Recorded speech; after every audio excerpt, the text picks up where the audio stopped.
Today's game is brought to you by KUR and the corporate partners of Kutztown University Athletics and is a presentation of the Golden Bear Network. Now, let's head live to the booth for all of the Kutztown University football action right here on KUR. The radio voice of Kutztown University, KUR Kutztown. Welcome to Golden Bears football here at Kutztown. I am Connor High alongside Kevin Group, and we are here for the big showdown, the 6 o'clock showdown, family night between Kutztown University Golden Bears and Bloomsburg University Huskies. We have a fun one in store for you guys today. Hopefully, anyway. Hopefully it'll be a close, nice game, or maybe Kutztown pull away, have a blowout. I'd be okay with either of those two things. It's gonna be a good one. So, looking at the standings right now in the PSAC, Westchester is currently in first place. They are 4-0 as of right now. Kutztown currently sits at fourth. However, they haven't had a conference game yet. This is their first. This is the first real test for them. They currently sit at 0-0. They're 3-0 on the season, however. True. They've looked strong, even though they've won every game by 5 or less points. They've beaten some tough opponents like first week Assumption. But yeah, like you said, this is going to be our first real test in-conference opponent. It'll really determine how this is like our second start to the season. So the first game versus Assumption, big, giant test at home versus a ranked opponent, able to win that game. And now here we come against another conference opponent to see how we're going to start in the standings. So this could jet us up next to Westchester, or it could put us all the way back. And then after this game, we have 4 or 5 in a row of other conference games. So This is really the big stretch that's important for the future of our ratings. Bloomsburg currently sits at second in the conference. They are 2-2, 1-0 in the conference, sitting about 500. They've looked pretty good so far this year. Kutztown has also looked really good. We're going to see what both teams got tonight. I'm predicting a Kutztown win personally, but like I said, won every game so far by 5 or less points, so likely going to be a close one. From what we were talking about before we started here, Kutztown has won their games by a combined total of 13 points. Yep. So, no room for error, really, in any of these games. And all 3 games have been comeback wins, too. They've been losing at one point. They haven't had an entire game where they just totally dominated. Living life on the edge. Like to make things interesting. True. Like to make things interesting. So, we're getting ready for kickoff here as both teams are lining up. It'll be Alec Rosenfeld kicking off for Kutztown, and returning the kick will be Michael Allen for Bloomsburg and Alex Gooden. Our head referee for today is Michael Quinn, umpire Matt Schul, head linesman is Matt Murphy, line judge Sean Meigs, field judge Ron Reidinger, side judge Damian Williams, and back judge is Matt Stahl.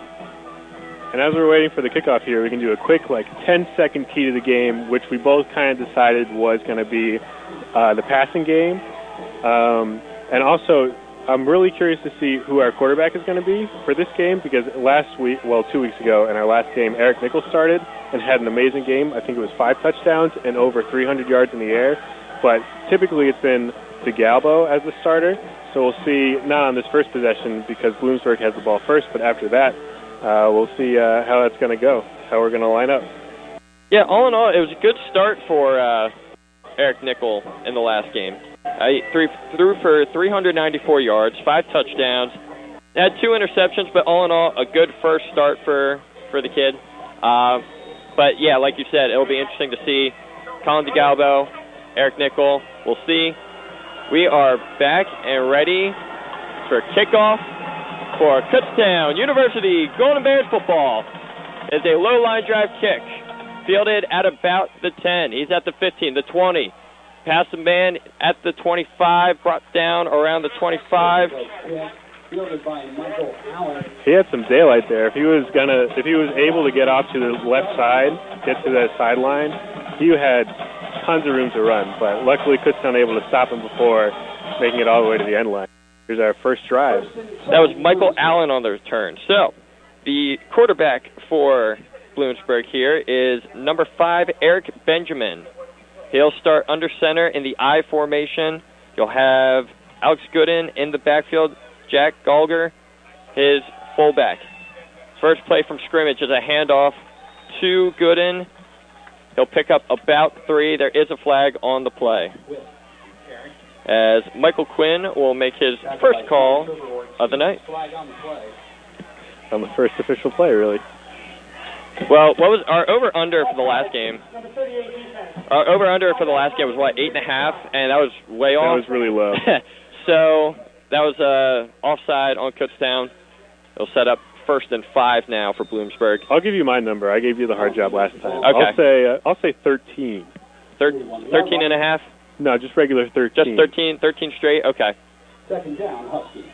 All right, so Benjamin is in the pistol. He's got Gooden behind him. Ball snap, handed off to Gooden, and he's met right at the line. He'll pick up about 2 on the play. It'll set up about 2nd and 4. So I'm saying 13. Are you going over or under?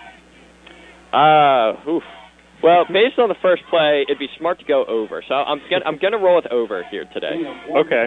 And I've got a quick record watch that we should be looking for at the beginning of the game. Cox Cohen is 1 pass deflection away from getting into 3rd. Benjamin takes a snap, handoff goes to Gooden. Gooden finds Light at the edge, and he will pick up first down yardage to pick up about 6. He'll get to about the 37-yard line, set up first down and 10 for Bloomsburg. And I know we said one of the keys, the key of the game is really going through the air and passing plays and seeing which defense can stop which offense. But it seems like so far in this season, the Bloomsburg has really taken a lot more time using the run and have a lot more yards going that way. So starting out that way too. Benjamin in the pistol. He's got Gooden behind him. Rolls out to his right. Got some pressure. Fires. Short pass, and it is dropped by number 4, Michael Allen. So that's going to stop 2nd and 10.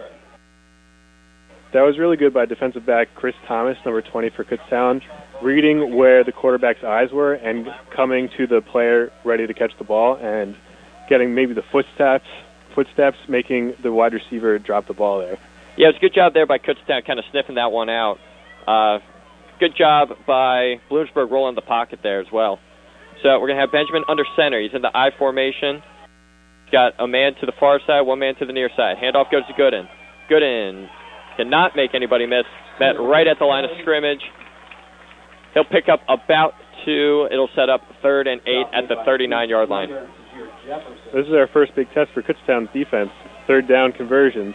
3rd down conversions were a big story in the game that we watched a week ago, or 2 weeks ago, excuse me. 3 weeks ago. 3 weeks ago, wow. 3 weeks ago already, wow. Since our last home game. But yeah, 3 weeks ago, 3rd down and 4th down conversions for Kutztown's defense. They let so much go past them. So if they can get an early stop here, I feel like that'll put them in the right mentality for the rest of the game. So Benjamin's in the shotgun. He's got Gooden to his right, 3 receivers to the near side. Ball snap. He's looking. He's brought down for the sack right around the 27-yard line. They'll mark him down at the 28. Huge play there on 3rd down for Kutztown. That's number 57, Adam Crowder, the first sack of the game. And that was another one of our key ideas for the first game that we commentated. We said there was going to be lots of sacks because, first assumption, there was 7 in the game, but really in that second game that we commentated, there weren't that many. So good to see Kutztown get started here, and on a big 3rd down play, they're going to get the ball back real quick. So Bloomsburg will punt. Kieran Smethers punting it away. Ooh. Kutztown nearly gets a hold of that one. Reynolds, the returner, will let it bounce. It'll take a Bloomsburg-friendly hop, but Kutztown still with great field position at the 45-yard line. Really great pressure there. Almost might have even got a fingertip to it because that punt didn't go very far. No, it didn't. You're going to get good field position to start here. All right, so it looks like it is Colin DeGalbo, the starting quarterback for tonight. Well, that solves that question. All right, so DeGalbo in shotgun. He's got Craig Reynolds to his left, receiver to the far side, 1 to the near side. Handoff goes to Reynolds. There's a flag. Reynolds will power forward for a pickup of about 5, but We will wait on the play. False start, I see him motioning.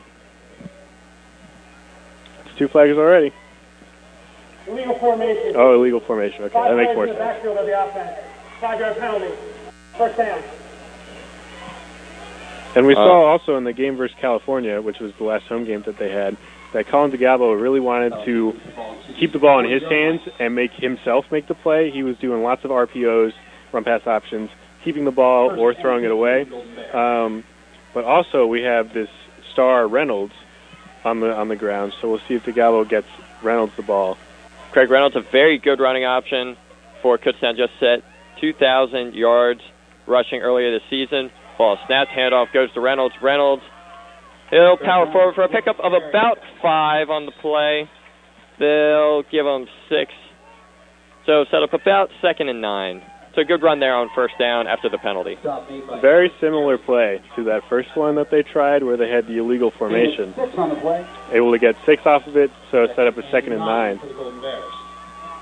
So, DeGalbo under center again. Reynolds in the backfield. 2 receivers to the far side. Man in motion. Handoff, play action. DeGalbo going deep down the middle of the field. And it is caught by Gisely at the 10-yard line. They'll mark him down at the 9. Big play there for Kutztown on the play action. And the crowd is pumped. Family Day here, so many fans, many on their feet right now. And I was gonna say, 2nd down, I want to see a big play on this one. Kutztown keeping up the tempo. DeGalbo in shotgun. He's got Reynolds to his right. Receiver to the far side, receiver to the near side, and there is a penalty. Looked like a false start there. Yep, that's exactly what it is. 5-yard penalty. That's one way to take away all your momentum. If they get up to the line there and snap it, I feel like they have a really good chance of getting a touchdown right away. Yeah, it looked like Bloomsburg was caught off a little, caught a little off guard there on the play. Yeah, they were in shock after that first one, which, I mean, who wouldn't be? So, yeah, I feel like if they had snapped the ball there successfully, there's a good chance for a scoring play. But that was Josh Lee on the catch earlier, number 23 for Kutztown. So, similar formation. You have DeGalbo in shotgun. Reynolds to his right, a receiver to the far side, one to the near side. Handoff goes to DeGalbo, handoff to Reynolds. He's at the 10, the 5, and he's in for the score. Touchdown, Golden Bears. Craig Reynolds with the touchdown run. It's a great start to the game. Yep, there you go. Handoff to the left, found his way up the seam, in for the score. Kutztown takes the early lead. It is 6-0 pending the extra point. Taken by Alec Rosenfeld. And the ball is snapped, low snap, kick is away, kick is good. And with that, ladies and gentlemen, it is now 7-0, Kutztown, 10:23 left here in the first quarter. Good start here for Kutztown. Huge play downfield for DeGalbo and Lee. Really set up the tempo for that drive. On those first 2 drives, Kutztown has looked very dominant. Really good defensive start. Really good offensive start.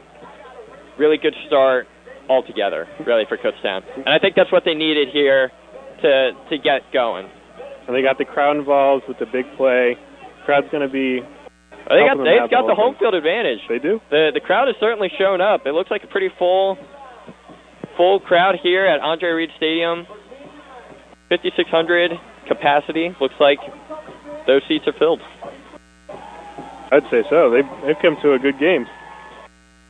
All right, so Alec Rosenfeld just about ready to kick it off here. Again, Michael Allen, the returner, as well as Alex Gooden. And with that, kick it away. It'll be taken at about the 9-yard line. He's at the 15, the 20. Makes a man miss. He's at the 25. Breaks the tackle. He'll be brought down at about the 28-yard line. And that'll set up the second drive here for Bloomsburg. 1st and 10. Bloomsburg definitely looking for a better drive here after their last one. They got the first down and then brought back with the sack. kind of hurt any momentum that they had there. Yeah, we'll look to see if they can get another big play. They had the long passing play and the sack the first two drives to see if Kutztown so Eric do it again. Benjamin in shotgun. He's got both back end. The ball is muffed. He'll fall on it at about they'll mark him down at the 15-yard line. Bad snap. Eric Benjamin falls on it at the 15. Not a good start for this drive either. That's got to hurt for Bloomsburg. It's going to set up 2nd and 23 now for Bloomsburg. 2nd and 23 for the Huskies. Certainly not doing themselves any favors. They're at the 15-yard line. They have to get all the way to the 38 now. So, you have Benjamin in shotgun. Two receivers to the near side, one to the far side. Ball snapped. He pump fakes. He's looking, and it's incomplete. Tried forcing one there to Michael Allen. For Michael Allen. And that's Nick Palmer for Kutztown on the breakup. Broken up by Nick It's going to set up a very long 3rd and 23 there for Bloomsburg. You got to think, no first downs here. Got to play it safe here. There's no reason to gamble here. I agree. Rush 3, drop back a little bit, maybe give them 5-10 yards, but that doesn't matter. All right, so Benjamin in the shotgun. He's got Gooden to his right, two receivers to the far side, two to the near side. Ball snapped, handoff goes to Gooden. Gooden makes a man miss. He'll be brought down at about the 22, looks like. Alex Gooden with the carry. That's going to set up 4th down for Bloomsburg. Bloomsburg just does the safe play there and hands it off. I'm not a big fan of those. I mean, I guess it's all about field position. Getting that extra 10 yards is really helpful for Bloomsburg, and they've already had it in their mind that they're not going to pick up this first down. So getting those extra 10 yards, giving your punter a little bit more space, so he's going to be less afraid. Ooh, I see an injury on the field. Oh, we do have an injury on the field. It looked like that just happened. That might have been when he was running off the field. Injury timeout. That wasn't during the play.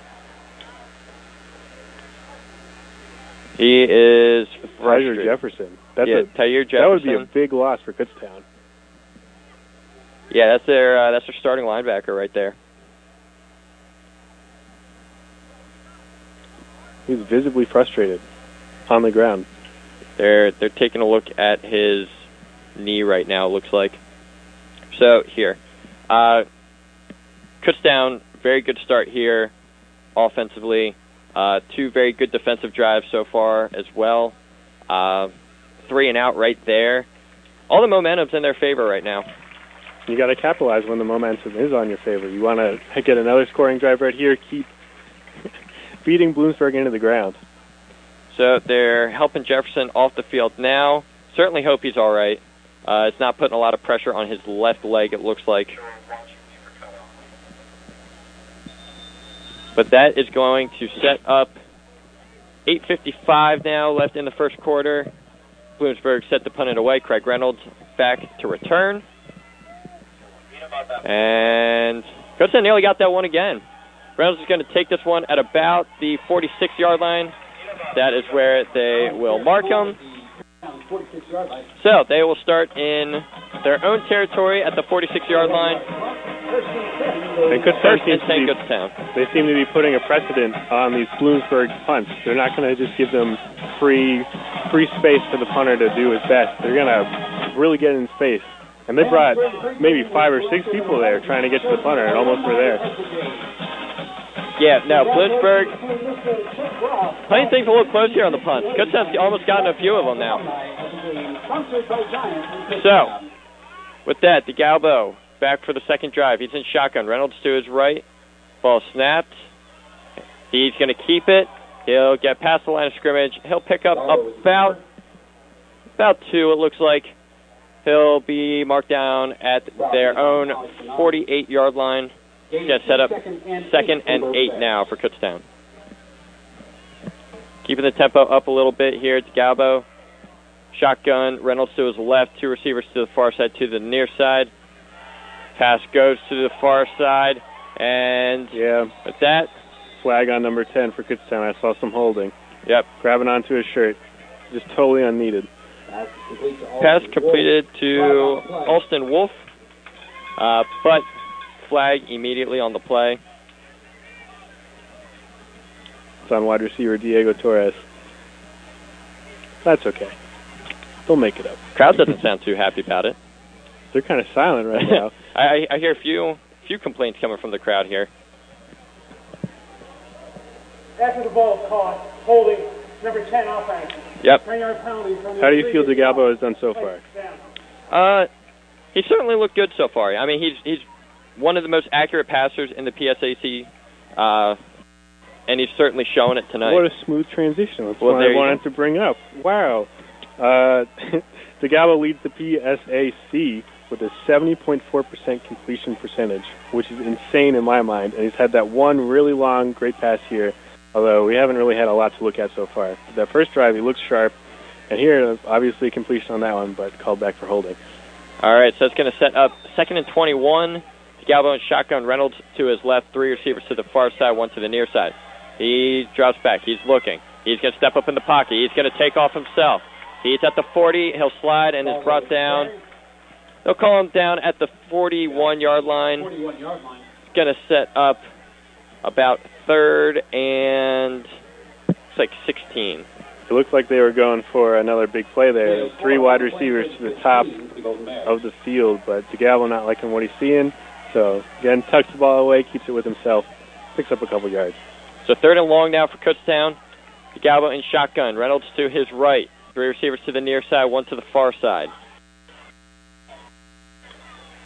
That ball is snapped. DeGalbo fakes. He'll throw right away, and it's brought down. Throw into Josh Lee, and they'll lose yardage on the play. Brought down at about the 38-yard line. It's going to set up 4th down. That was read the whole way by Bloomsburg. Yeah, no, they did not fool anybody on that one. It's going to set up 4th and 18. 7:05 now left here in the first quarter for Kutztown. And for the first time today, we will see punter Dean Krisich for Kutztown. And returning the punt today, we have Michael Allen. Oh, high snap. It's back at the 10. Krisich is going to kick it out of the back of the end zone. It's going to set up a safety, and there are flags on the play. Interesting. That's a really heads-up play. That was something. I don't know. So if you don't kick it out of the end zone there for the safety, it looks like Bloomsburg is going to either pick it up on like the 5 or 10-yard line, pick the ball up and run and get it for a touchdown, or he might have been able to fall on it, but he'd be down at the 5. How do you feel about that? Safety? I don't know. I would have. That's a safe option, it seems. I agree. And then also, Kutztown has this electrifying offense where it put up so many passing yards, and we've scored over 30 points every game. So I think the 2 points aren't going to go a whole long way. But I'm really curious what these flags are, too. I feel like he may have had enough time to at least fall on it. But then, would you rather have the safety, or would you rather have Bloomsburg? Number 99, kicking team. Penalty being forced, second distance ball from the spot of foul. All right, so it's not going to matter. So they're going to call it kicking the ball through the back of the end zone. And it's actually not going to be a safety. They're just going to call it a penalty and give Bloomsburg tremendous field position. So apparently, it's a penalty that I didn't know about, kicking the ball out of the end zone. So I guess that wasn't a smart play, and that just gives them half the distance to the goal for an opportunity here. We'll see if Kutztown's able to get a turnover. They do have a positive turnover margin. One of the things that Kutztown does well on offense is they don't give up the ball when running it. They have 0 fumbles, but we'll see Bloomsburg. That virtually serves as a turnover, though. It's going to set up Bloomsburg 1st and 4. So, Benjamin takes the snap. Handoff goes to Gooden. Gooden's brought down immediately. Pickup of next to nothing. That was really excellent penetration on the line there, not letting the running back get anywhere. Yeah, really good job there by Kutztown, reading that one well, finding Gooden right away, bringing him down. So it's going to set up 2nd and goal now from the 4. And let's see what Kutztown has here. This is what Kutztown was good at versus California, too, having a couple goal line stops. So you're going to have Benjamin under center. They're in the I formation. Gooden behind Gogler right now. Handoff goes to Gooden. He stiff arms and he's brought down right away. Again, another good hold here by Kutztown. He's going to lose a yard on the play. He's going to set up 3rd and goal now on the 5. Fumble and full bounds will be returned to the spot I think I saw number 34 for Kutztown, Sean Turber-Ortiz, get out of a block and go for the tackle. Really made that play happen. Let's go. Let's see if Kutztown can make one more play here. 3rd and 5. The run hasn't been working, but that's really what Bloomsburg is all about. We'll see if maybe they go for the pass this time. Benjamin's in shotgun. He's got Gooden to his left, 2 receivers to the far side. He's got man 1 coverage to the near side. Ball snaps. He's looking. He fires on a slant, and it is batted away, incomplete. Good coverage there by number 22, Tyson Harmon. That's going to set up 4th and goal. And it looks like they're going to bring on the kicking team. Great job there by Kutztown and their defense, not allowing anything on that. Able to mitigate the damage off of that turnover on the high snap on the punt. 3 points. You're definitely not happy about it, but it's a lot less bad than giving up the full 7. So I see Jocko Sedamini now for Bloomsburg to kick the field goal. Ball snap, good hold, kick is away, and the kick is good.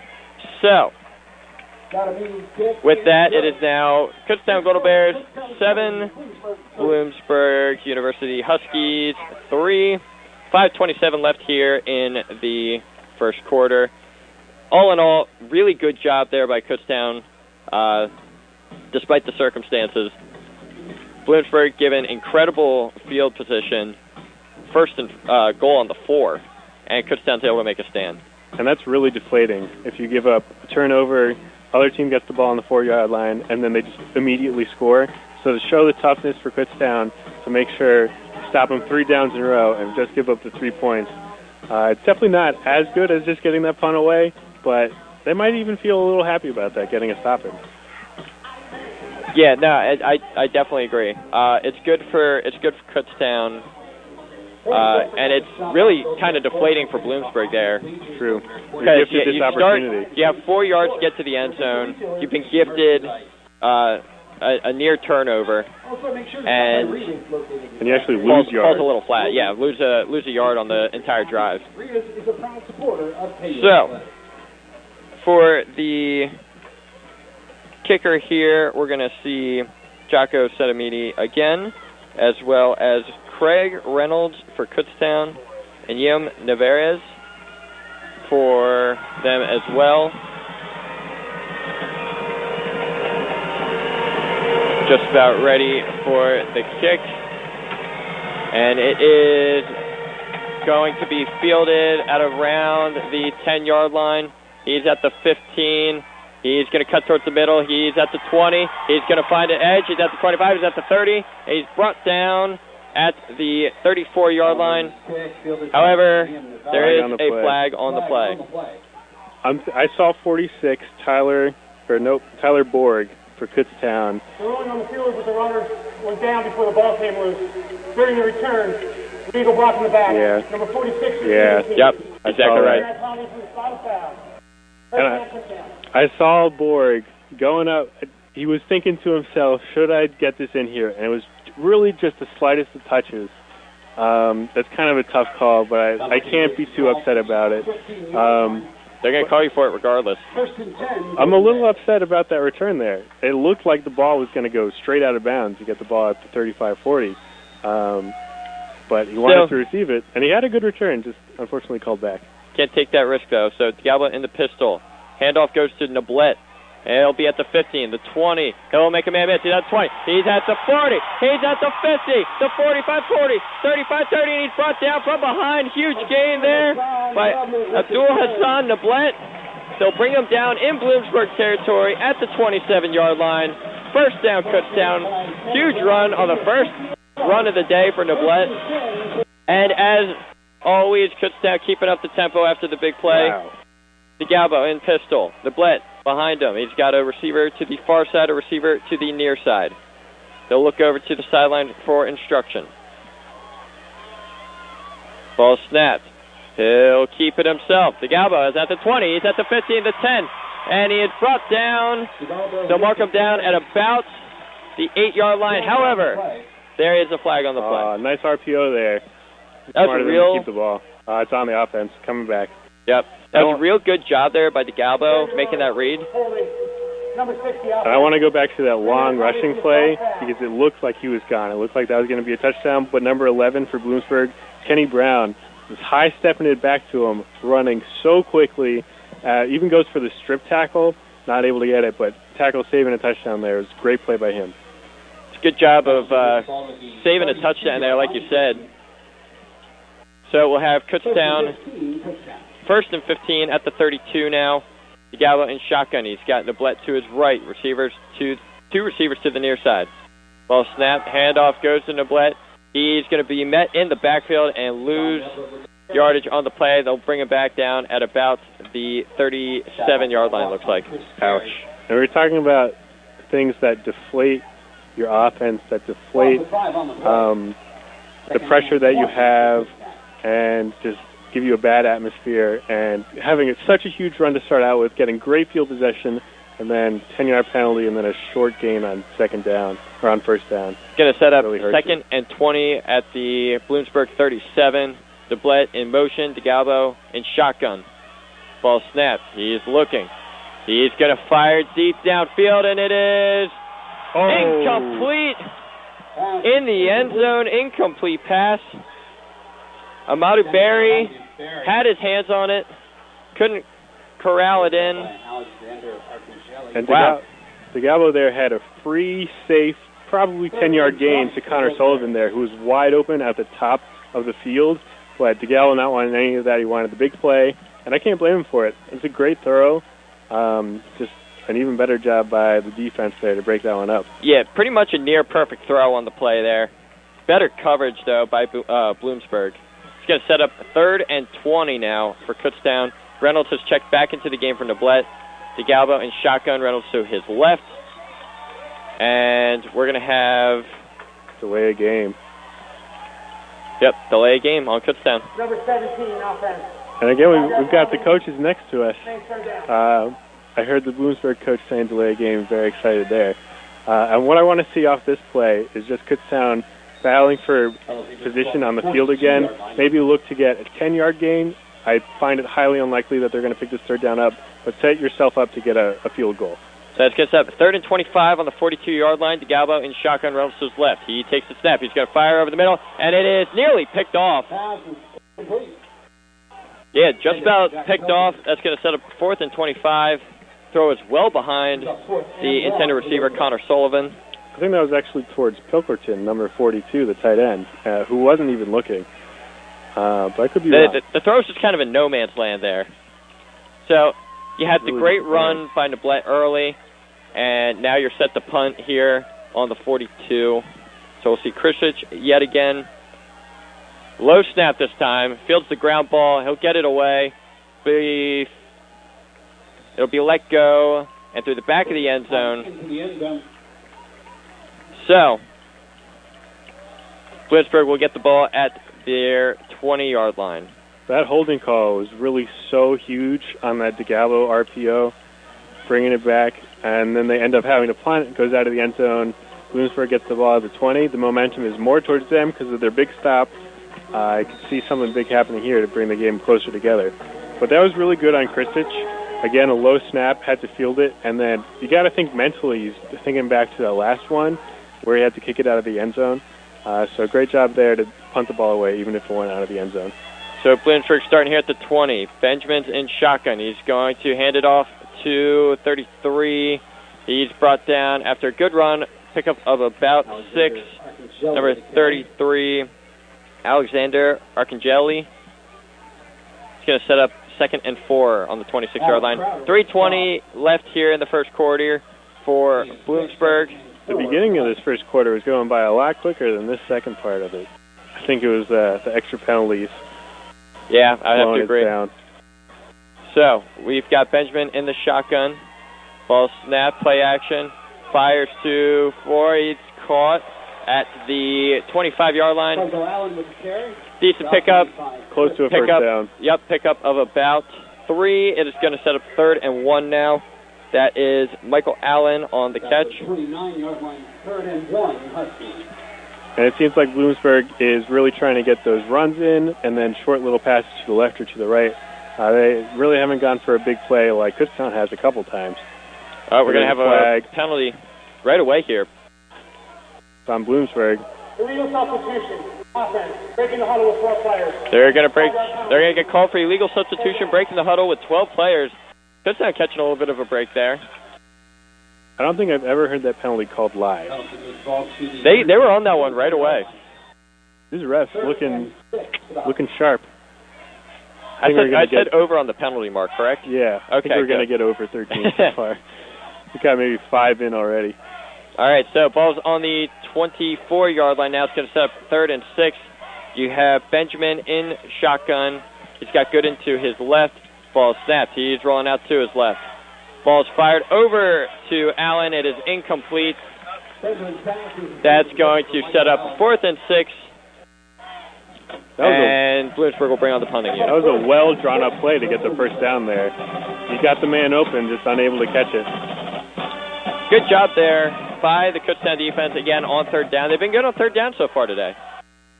Defense has looked real sharp overall. So, we will see... Probably going to bring the rush on this punt again. Yep, we will see Smethers again here. Reynolds back to return. Kutztown looking like they're bringing the house here on the punt. And they sure are. And almost there again. They run into the kicker. No flag, though. And the ball will bounce out of bounds. Well into Bloomsburg territory. The ref is going to mark it down at about the 40-yard line. They're really in bringing Bloomsburg pressure. Territory. Wow. On Kieran Smethers, number 84 for Bloomsburg. And to be honest, he's probably done the best with what he's been given, because there's been someone in his face every time he's punted the ball. So to make sure there hasn't been an actual block so far has been almost very impressive for him. Punt defense has been good so far for Kutztown. So we have DeGalbo in shotgun. He's got Reynolds to his left. They're at about the same spot as where their last drive ended. Low snap. DeGalbo picks it up, and he's going to be brought down. He's going to carry the pile a little bit, but he's going to be brought down for a loss of about 3. That's going to set up 2nd down for Kutztown. Minute 45 left here now in the first quarter. They'll call it 2nd and 12. DeGalbo in shotgun. He's got Reynolds to his right. 2 receivers to the far side, 2 to the near side. Ball snapped. He's looking. He's going to fire. It's caught at about the 32-yard line. Connor Sullivan. Pass complete to Connor Sullivan. He'll be just short of the first down.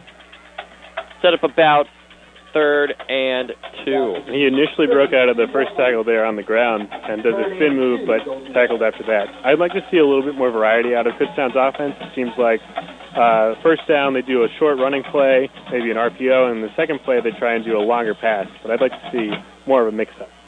So DeGalbo in shotgun. He's got Reynolds to his right. Handoff goes to Reynolds. Reynolds makes a man miss. He's at the 30. It's going to be close. It looks like they're going to mark him just short of the first down. Mark him down at the 31. So it'll be 4th down and 1. 40 seconds now left here in the first quarter. And Kutztown's going to keep the offense out there going for it here on 4th down. It looks like they just brought out 2 tight ends. Maybe they brought out 1 tight end. Going for it. Maybe looking for a big push on the offensive line. Maybe a QB sneak. There in the I formation.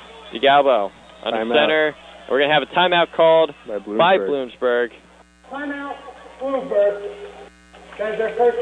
It really looked like Kutztown brought out all their big men to block up front, and they were just going to smush the pile forward as much as they could to get that 1 extra yard. But Bloomsburg not liking what they're seeing.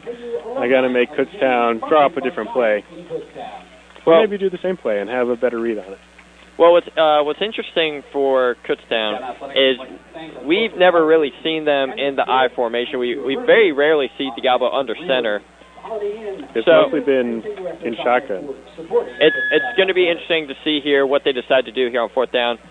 The way that last setup looked, you had DeGalbo under center. You had the tight end, Alex Borg, as the fullback, and Craig Reynolds as the running back. I don't want to speculate too much, but maybe Kutztown is having trouble with their center and their long snapper getting the ball out, because on the punts they've had 2 bad snaps, and now we're seeing less of a shotgun and more, like you've been saying, quarterback under center getting the direct ball. Maybe they're afraid of some extra turnovers. And, I mean, so far it's been working in the I formation, and we've been seeing some issues on those punts. So that's my best guess, but nothing confirmed, obviously. I formation again here. All right, so Kutztown, same formation. You have DeGalbo under center. Tyler Bohr gets the fullback, Reynolds as the running back. Ball snapped. Handoff goes to Reynolds. He'll power forward. He'll pick up the first down. Pickup of 2. Just enough for the first down. It's going to set up first down and 10 now at about the 29-yard line. With 10 seconds left in the first quarter, I think it's likely that they're not going to snap it again. Going to go into the second quarter, 7-3 up. Yep, doesn't look like Kutztown's going to try to get off a play. That is going to end the first quarter. Kutztown up 7-3 over Bloomsburg here. We're going to take a quick break. We'll be back here on the radio voice of Kutztown University, KUR. Avalanche, Kutztown University's very own mascot, is available to appear at your event. Whether it's a birthday party, grand opening, or town parade, inviting Avalanche will add in extra fun and entertainment for people of all ages. Also, kids can join Avalanche's Golden Bear Cub Club, which allows them to become junior members of the KU team. Make everyone's experience golden by visiting kutztown.edu/avalanche. Once again, that's kutztown.edu/avalanche. In addition to the online home for Kutztown University Athletics, KUBears.com, there are several ways to follow the Golden Bears through social media. Find out about KU Athletics on Twitter by following @KU Golden Bears. Become a fan on Facebook by searching for and liking Kutztown University Athletics. Finally, check out how to sign up for email and mobile phone updates at KUBears.com. Stay in touch with the Kutztown Golden Bears.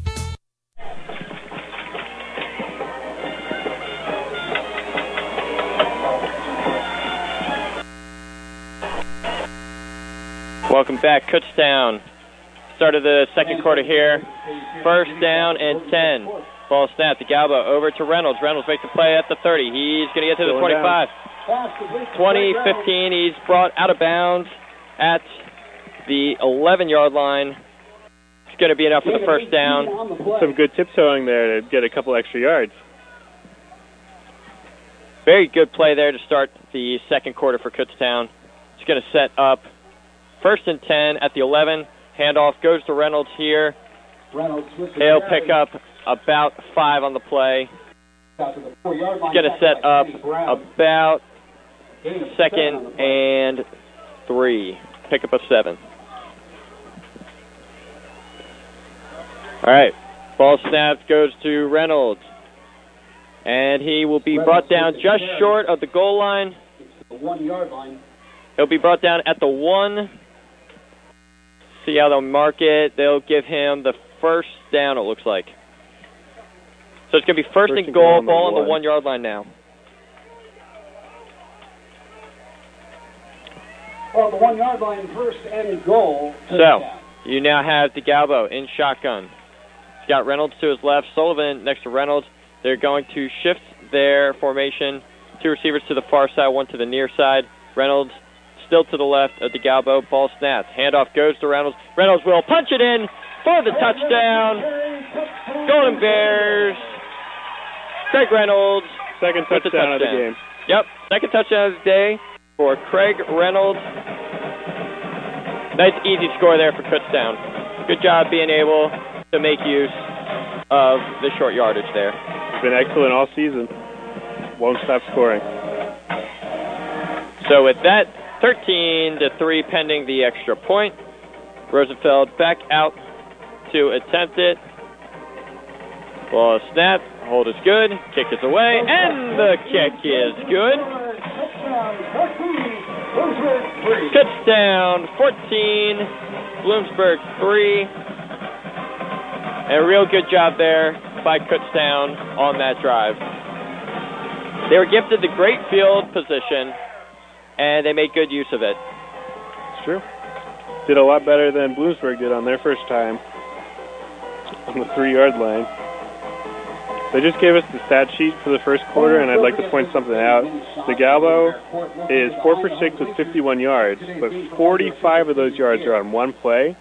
So his 3 other passes have gotten a net 6 yards. So that's something worrying for the future. Hopefully a couple more passing plays and maybe getting a little bit more of those medium to short gains. I want to see passes of 5 yards, maybe 10 yards, not these 3-yard passes that he's had so far. They have tried a couple of passes downfield.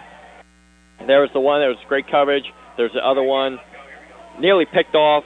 But all in all, got to stretch the field out a little more. Galbo has looked pretty good here so far today, though. So we have Rosenfeld out for the kickoff, and Allen and Gooden back to return. And it is kick. He'll return it at about the 8. He's at the 10. He's at the 15, the 20, and brought down right away.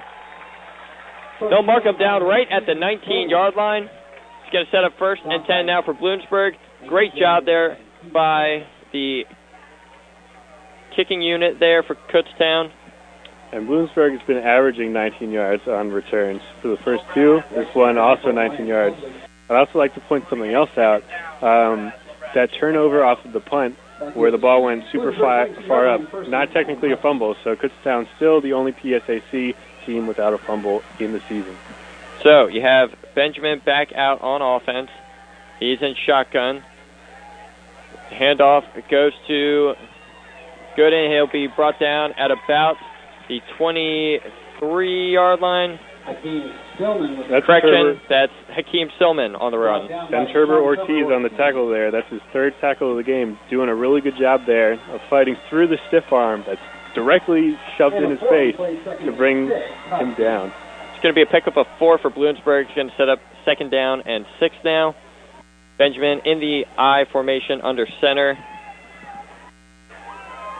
Ball snapped. Handoff goes to the fullback. Brought down immediately. They'll mark him down at about the 24 now. It's going to set up 3rd down and 5. Good job there by Kutztown. Reading the run there. Not fooled by the run to the fullback. Bringing up a 3rd down and 5 or 6. See if Bloomsburg can get anything going. All right, so you have Benjamin in shotgun. He's got the running back to his left. He takes the snap. The ball's caught at the 30, and he will be... That's really close. It'll be close. That's a poorly run route there. The play is designed for the receiver there to run past the yard line for the 1st down and then cut back just before, which is what he did, but he cut back a little bit too far and caught the ball what looked like to me before the 1st down, but they're calling it a 1st down. They will give him the 1st down. It was really close, but he's got to run up a little bit farther, so when he cuts back, it's not even questionable. They're going to mark him down at the 30 even. So you're going to have Benjamin in shotgun. And ball is batted down at the line. Had the play action there to Alex Gooden. Jake Perry's having none of that. Gets up all in the quarterback's face, has the right presence of mind to put both his hands up, block the quarterback, ball goes nowhere. He's going to set up 2nd and 10 now at the 29-yard line for Bloomsburg. Benjamin in shotgun. He's got Gooden to his right. 2 receivers to the far side, 2 to the near side. Kutztown showing blitz. Benjamin takes a snap. It's fired out at the 35 and brought down with a suplex.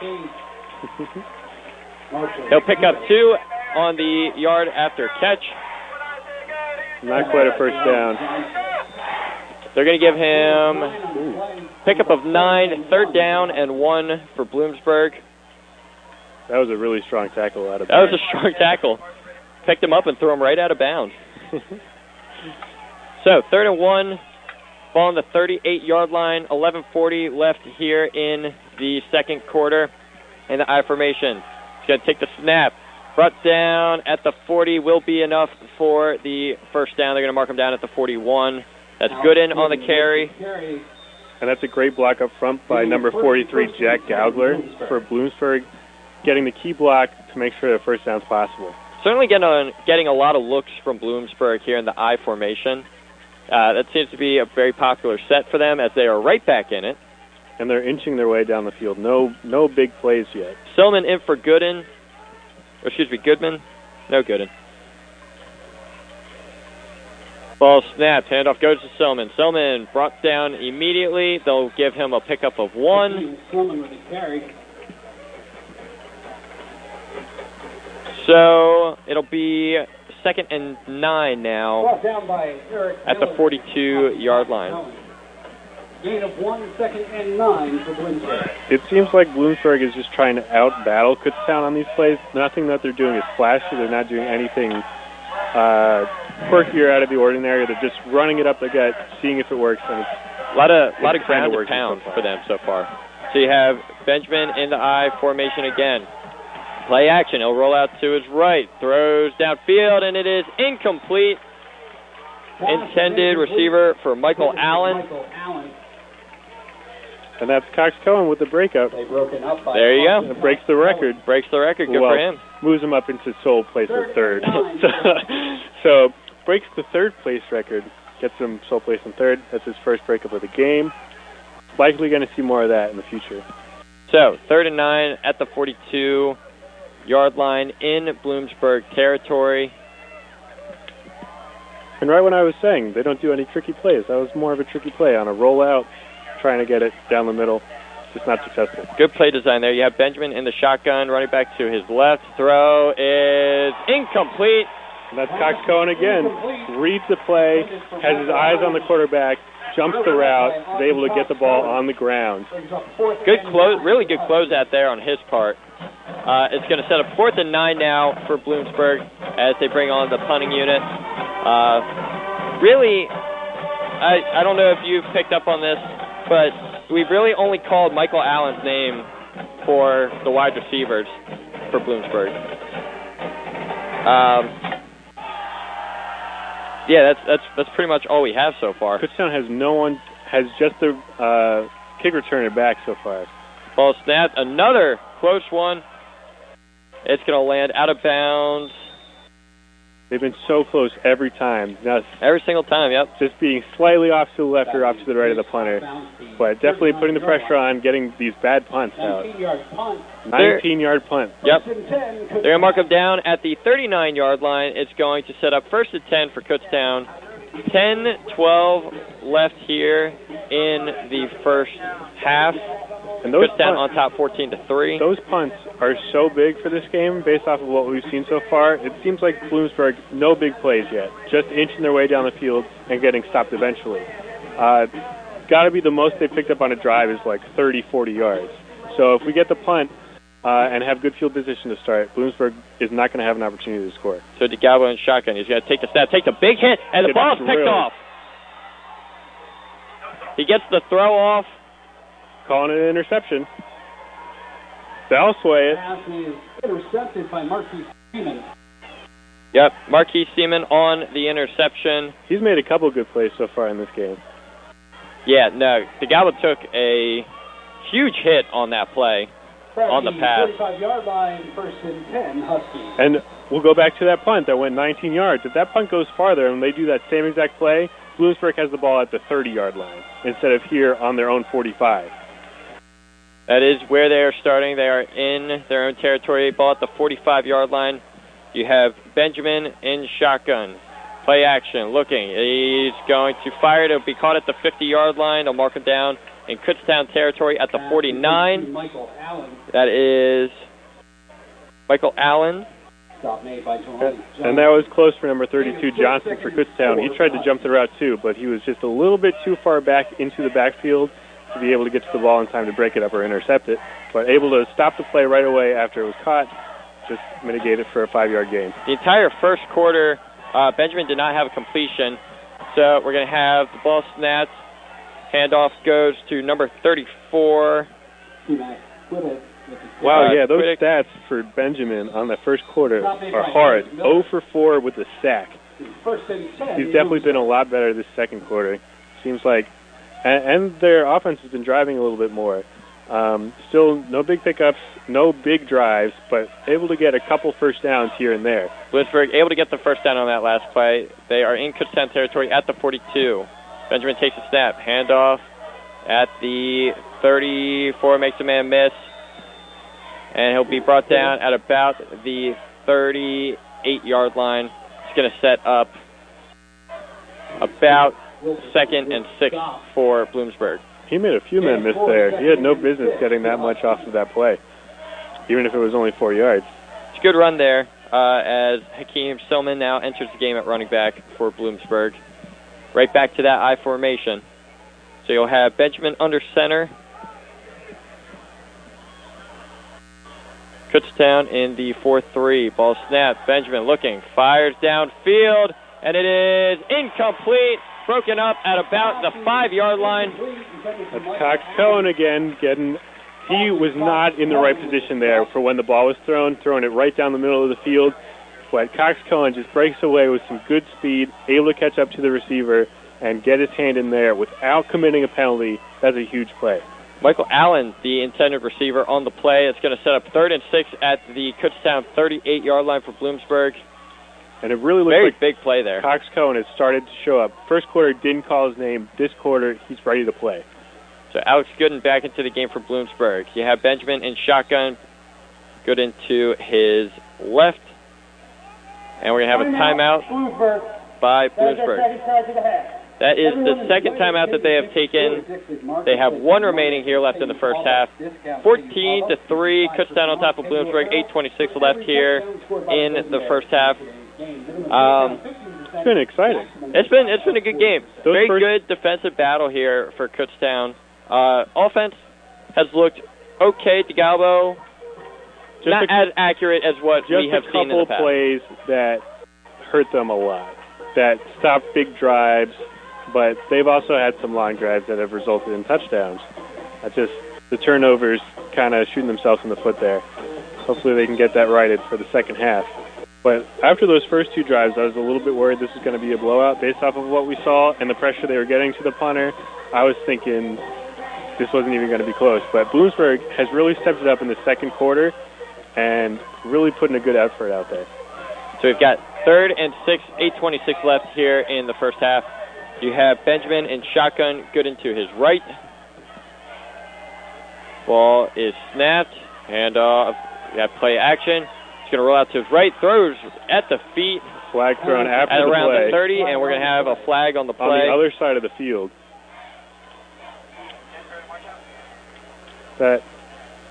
Okay, it's a penalty on the offense. They're going to decline it. I think that's illegal man down the field. Yeah, ineligible man downfield. It looks like it's the call. Ineligible, illegal. Yep, that's the call. And that was a really bad pass. Yeah. Straight at the feet, just making sure there's no big interception, I guess. They tried rolling the pocket on that one. Good job there on the coverage there by Kutztown. It's going to set up a 4th and 6. And what do you know? Bloomsburg's going for it. I mean, based off of the past, their punts aren't really going that far. So even if you go for it here and don't get it, maybe pick up 3 yards, that's like not even that much worse than a punt, and you don't want to risk that huge play on a punt block. To Benjamin in shotgun. He's got Gooden to his left. Ball snap. He's looking. He fires, and it's incomplete. There he is, Cox Cohen again. Say his name, Cox Cohen. Such a big part of this Kutztown defense. Again, reads the play, sees where the quarterback is looking, jumps the route. Looks like he maybe got a hand to it. Another breakup. Excellent drive by Cox Cohen. Hopefully he'll continue entertaining us for the rest of the game. He's been, I can't overstate how excellent he was this drive. And first down for Kutztown here, 38-yard line. Real good job there by the defense. So Kutztown is going to start at their own 38, 1st and 10. And we have a switch here at quarterback. They are going to go to Eric Nickel now. I want an immediate throw. So Nickel in shotgun. He takes the snap. It's handoff to Reynolds. He's at the 40, the 35. Reynolds makes a man miss. He's at the 50. He's going to be brought down in Bloomsburg territory. They're going to mark him down at the 46. Good run there by Craig Reynolds. So I feel like the typical thing that you do as an offense if you sub in a different quarterback is you want to get his hands on the ball first, but make sure that he's not making the big play the first time. So I'm expecting a run there, but I really feel like he should have thrown it to the bottom of the screen. Nichols going to take the snap, throws out to Sullivan at the 45. Sullivan's going to power forward. He'll push through to get to about the 40. They'll mark him down at the 39. Good play there on first down. It's going to set up second and three, excuse me. Good-looking drive so far off these two plays. Yeah, very quick leash there for DeGalbo here in this first half. Formation change, doing something tricky. So we have Nickel in shotgun. He's got Reynolds to his left. Nickel takes a snap. Handoff goes to Reynolds. Reynolds at the 40. Stiff arm. He's at the 35. He's going to be brought down out of bounds at about the 35. 35. We had a little bit of extracurricular activity going on after play. But they get the first down. They did get the first down. They're going to mark him down at the 34 in Bloomsburg territory. So Reynolds is going to come out of the game, and Abdul Hassan Nablet will check in at running back. You have Eric Nickel, shotgun, Nablet to his right. 3 receivers to the far side, 1 to the near side. Well, snap, throw, it is caught at the 35, makes a man miss.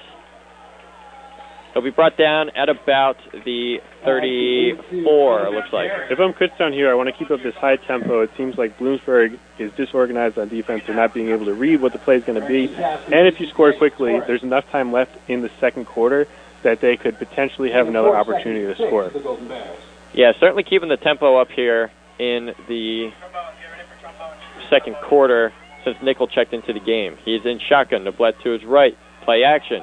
He's going to try and take it himself. He's going to get the corner. He's at the 30, the 25, brought down at about the 22-yard line. And that'll be enough for the first down for Kutztown. And I think that's number 42 up front, Jack Pilkerton, the tight end, who was blocking to make sure that play was possible. And I saw an opportunity, kind of like the kick return, where he had the chance to do a block in the back to make sure something happens, but he didn't do it. I love that restraint from him. So Nickel in shotgun. He's going to fire it out. It is dropped right in the hands. That is over. Unfortunate. That is Ryan Hudley on the incompletion. But I'm going back to Pilkerton. That's some great restraint, great mental fortitude to see, oh, my quarterback's in trouble, but I think he's going to be able to get out of it himself, to not do the block in the back, which sets your offense back so much, and then he ends up picking up the first down anyway. That's really smart. All right, so you have Nickel in shotgun. He's got Nablet to his right. Ball snapped. Handoff goes to Nablet. Nablet powers through. He'll be past the 25, brought down.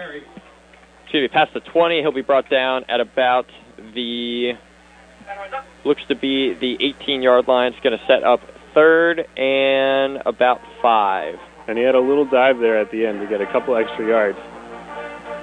So quick substitution here for Kutztown. 5:30 left here in the first half. They'll say 3rd and 6. We have Reynolds back into the game. He'll go in motion to the near side. Nablet still to the right of Nickel. Good blitz pickup. Ball snap, and it is caught just enough for the first down. Mark him down at the 12. Ryan Hudley on the reception. Really good catch. Defense all over him there. Tackles him immediately, but able to bring the ball down, get 2 feet in, or 1 foot in at least. Good job there by Kutztown.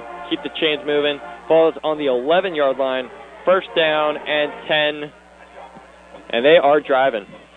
So you're going to go with the 2-back set. Reynolds to his right, Nablet to his left. Nickel. Ball snaps. He's going to hand it off to Nablet. Nablet's going to power forward. He'll pick up about 5 on the play. Kutztown has a red zone conversion percentage before this game started of 91.7%, which leads the PSAC. And so far they've been 2 for 2. Down to try for 3 for 3 here. That's really important, making sure you get points once you get into the red zone if you want to be a top competing team. Kutztown has done it well so far. It's going to be 2nd and 5 here. Ball on the 6-yard line. Kutztown in perfect position to score. You have Nickel under center in the I formation. Play action. He's going to roll out. He's going to fire into the end zone, and it is caught for the touchdown. That is Tyler Borg with the reception. Kutztown on top now, 20-3, pending the extra point. Wide open there. Bloomsburg bites on the run. Nice rollout by Nickel. And Borg, like I said, wide open. He even called for the ball. He raised his hand, said, I'm open, I want the ball, and he got the ball. It's a real good job there. They're in the I formation. Borg playing the fullback there. Comes across into the end zone. So the extra point, good snap, good hold, and the kick is away, and the kick is good. So, Kutztown now up 21-3 over Bloomsburg. 4:02 left here in the first half.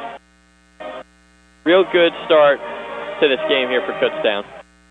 And I think, I don't know. What do you think? Eric Nickel coming in for Colin DeGalbo there?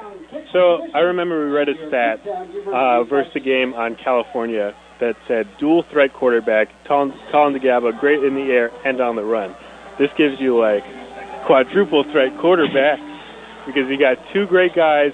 I'm pretty sure both of them have been ESAC Offensive Player of the Week in different weeks.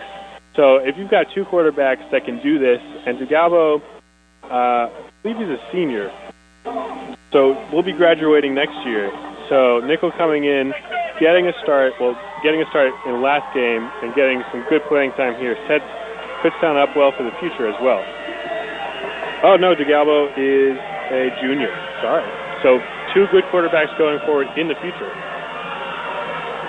All right, so Roosevelt's going to kick it away. Ball is going to be caught at about the 8. He's at the 10, the 15, the 20. Makes a man miss at the 25. Good hit there at the 26. And he will be brought down at about the 27-yard line. I think it was Reynolds and Sullivan who are the key seniors that will be graduating this year. I want to go to their kickoff there. That's their longest return yet. Like we said last time, their average was 19 yards. And the third time they got a 19-yard return. This time they get it on the 26, so see if they can capitalize on these extra 6-7 yards of field position. So, for Bloomsburg here, it'll be first and 10. You have Benjamin in shotgun. Ball snap, handoff. He's at the 30, the 35, brought down at about the 38-yard line. It'll be enough for the first down. Handoff was to Alex Gooden there. And Gooden showing some great agility, keeping his feet moving, shifting to the left, shifting to the right, making some men miss.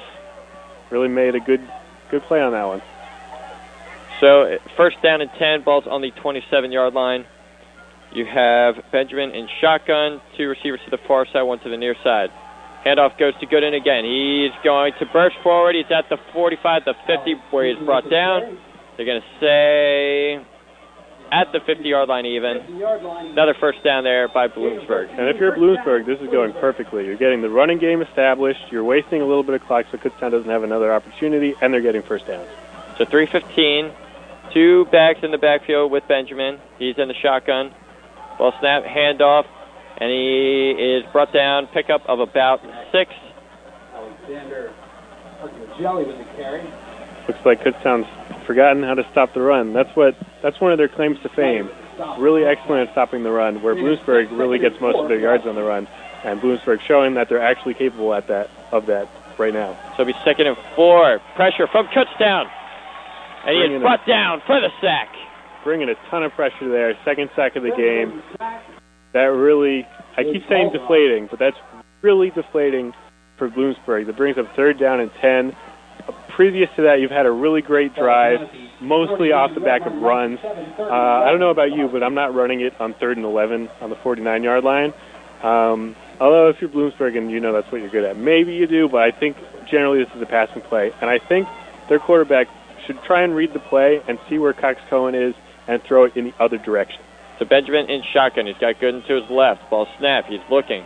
He steps up in the pocket. Pressure from Kutztown. We have a flag on the play, but he is brought down for the sack at the 45-yard line.